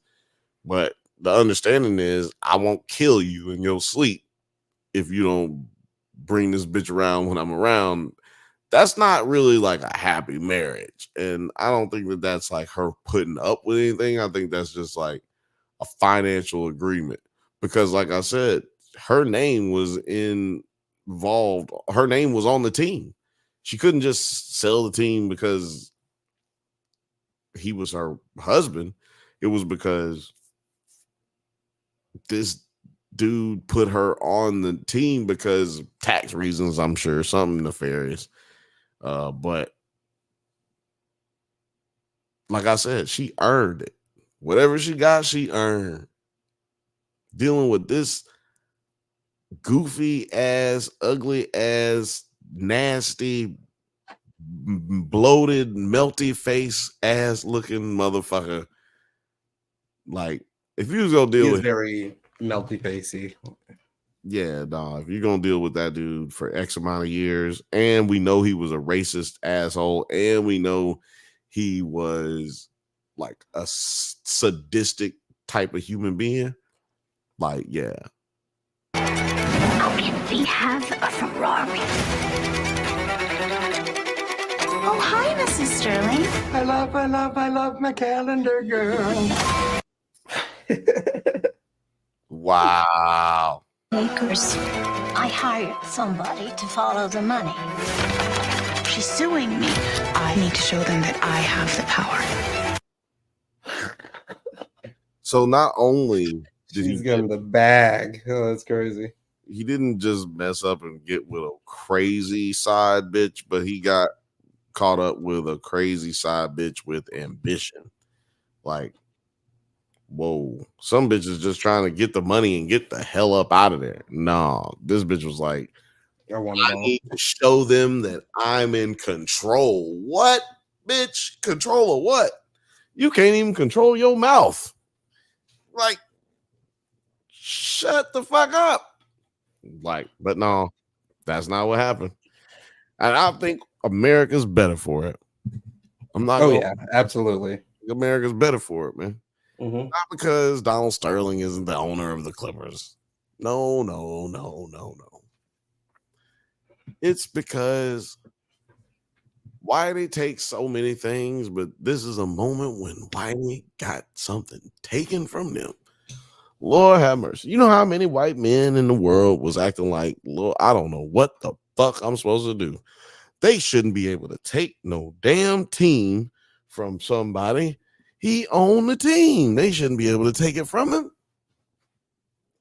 See, then, and the reason that they was wrong is because you buy into a team with the NBA. It's not like you just own a team, and it's an ownership group. And so if the group says that you got to get the fuck up out of here, then you got to go. Just like impeachment. If it's more than 2/3 of the fucking group says you got to go, then you got to go. And it actually, I believe in the NBA has to be a unanimous vote. So like everybody said, you got to go. Has to get you out of there. And the reason it took so long to get him out as an owner, like why could people say, why could he be so corrupt for so many years if other teams weren't complicit? And why would they let him do it even if they weren't being complicit? Why would the other teams let him do it? Well, it's because Donald Sterling was really rich. Some owners own a team and they just really just own a team because they wanted to own a team, or their daddy owned the team and now they own the team. And you know they were rich people, but they not like Donald Sterling. Donald Sterling was actually loaning money to other owners in the NBA for them to keep their teams afloat. So I can't talk shit about this nigga or vote him out, or like at the owners meetings every year be like, yo, Donald Sterling is one of the worst owners. He don't give a fuck about his team. He don't do shit. He ain't worth shit. He ain't about shit. And I hope he die. You can't say that at the meeting because you owe that nigga $100 million. So that was the situation that the NBA was in at this time. And this audio coming out about him calling Magic Johnson a nigger and telling me don't want him, telling her, he don't want her coming to the stadium with Michael Jackson with Magic Johnson or any black, no blacks. That shit was just amazing. Like, it doesn't get any better than that. Did the camera go up while I was saying that? Because I don't know. It's been my eyes were closed and I was literally laughing the whole time I was trying to say that. But what's going on with these Donalds today? Look at this picture. Free Florida devastated after guilty verdict handed down. Why would you be Father Teresa? I have no idea. Well, I mean, they look at him like a deity. Yeah. How you get that signs made so quick though? He was out there with the poster board and the marker. He made it so quick it ripped a little bit. Either that or he had it in his backpack just in case he got. Right, yeah, he made 2 signs like he made 2 signs for each occasion. It's like if you're in the NBA, it's the finals going or the playoffs going on right now in the NBA. So it's like if you're in the NBA, you brought 2 suits. The game, the like if you won the game, you got a suit if you win, but then you got another suit. You got a whole nother fit for if you lose. You know what I'm saying? So you got to wear the lose fit. It's in the backpack, all wrinkled. That's the one he came out with. That's what that nigga had. Because it was toe up. Like his little sign was toe up at the bottom and shit. Yeah. They were just going in. I mean, does anybody know in the chat, like, tell us, like, yo, is this nigga going to jail, though? Like no, he's not going to jail. He ain't going to jail. They just going to give him fines? What's going This was not going to be anything about jail right here. So we'll see what the sentencing is. But it's definitely not going to include any jail time. I think I forget which one has the possibility of jail time, but this one, because there's one where like actually like leans into, this is the problem. This is the crazy thing. You never want to be in this situation in your life when motherfuckers can't even remember what case what cases you got that are going on with you right now. You got like so many cases that you're like, oh, okay, wait, he's guilty of this one, but is this the jail one? Nah, he got fucked over on this other one. But no, yeah, when you got so many cases and you get found guilty of one, and you can just be like, it don't matter. None of this matters. That's when you got too many. That's like you got way too many. You got way too many. No, but the one in Atlanta is the one he could receive the most time from if he was. Yeah, I think it's the Atlanta one. They're active. I think that bitch is paid by. I think that bitch is getting paid by the Republican Party. The goddamn prosecutor down there. How you out here? Well, hold on. Oh yeah, he getting paid off. No, she getting paid off because she's letting some crazy shit just slide and slide and slide. Not just slide, but she's letting the nigga the nigga she is having an affair with, and she is taking a nigga from his wife while they are in the midst of a divorce case. Not like a regular divorce where we decide we're gonna get divorced. No, like I'm taking you to court because I got proof that you've been cheating on me. Divorce. She's just gonna put that nigga on the court case. Oh, let's just put this nigga. I don't care if I'm not fucking this person. Okay, let's just say I'm a prosecutor. I'm a head prosecutor. I'm a DA. I'm the prosecutor, and I say, hey, look, I'm gonna have to assign somebody to be on this case, this Donald Trump case. And somebody say, why don't you include Freddie? Freddie, I'll be like, no, Freddie dumb. Well, what about Sarah? No. Sarah going through a divorce. I don't want Sarah on it. Because what if something comes out about Sarah? And let's just say that nothing's going to come out about Sarah. Let's just say Sarah got a great life. Sarah got a good life, but her and her husband just had to separate, right? Like they just had we had different points in our lives. We want to move on, do different things. That's still a distraction. Why would you want somebody going through a big distraction like that to be working on this case? Mm-hmm. So even if she wasn't fucking old buddy, I think she's a plant, bro. Not a plant, but I think she got paid. You know, she's trying to plant so long. You a plant. Because and the reason I say that is because I'm trying not to call this lady a black lady, a strong, black, intelligent woman. I'm not trying to call her a dumb ass bitch because that's the only other option. She either getting paid or she's a dumb ass bitch, or just as arrogant and corrupt and like stupid as Trump is, the motherfucker that she's trying to take to prison for. Yeah, this is it's wrong.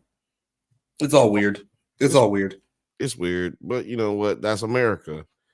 You know, that's why it's gonna be a weird election. People elected this motherfucker is because you can easily find some people who are corrupt or just as corrupt as this dude. But you know, he's the only one that ever become president. That's the reason it's got to be rectified. Go out and vote, everybody. Go out and vote.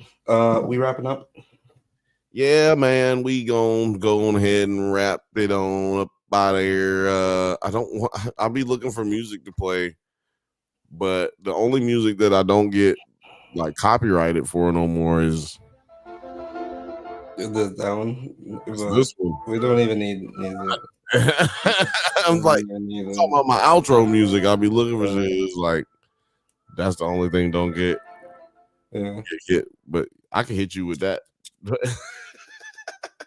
That'd be a whole different type. Whole different vibe. Like, are they leaving or are they theorizing about leaving or conspiracy? Is they leaving? Yeah. They not. But where can people find you right now?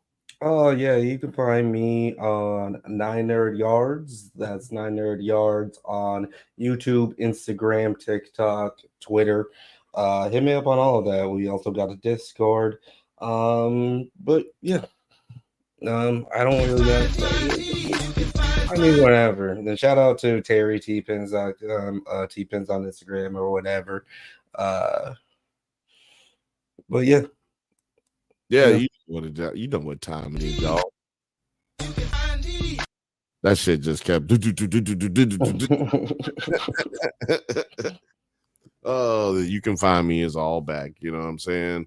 But yeah, you guys, you can find me at Drunk Banthas _ find me at drunk_Banthas on Twitter.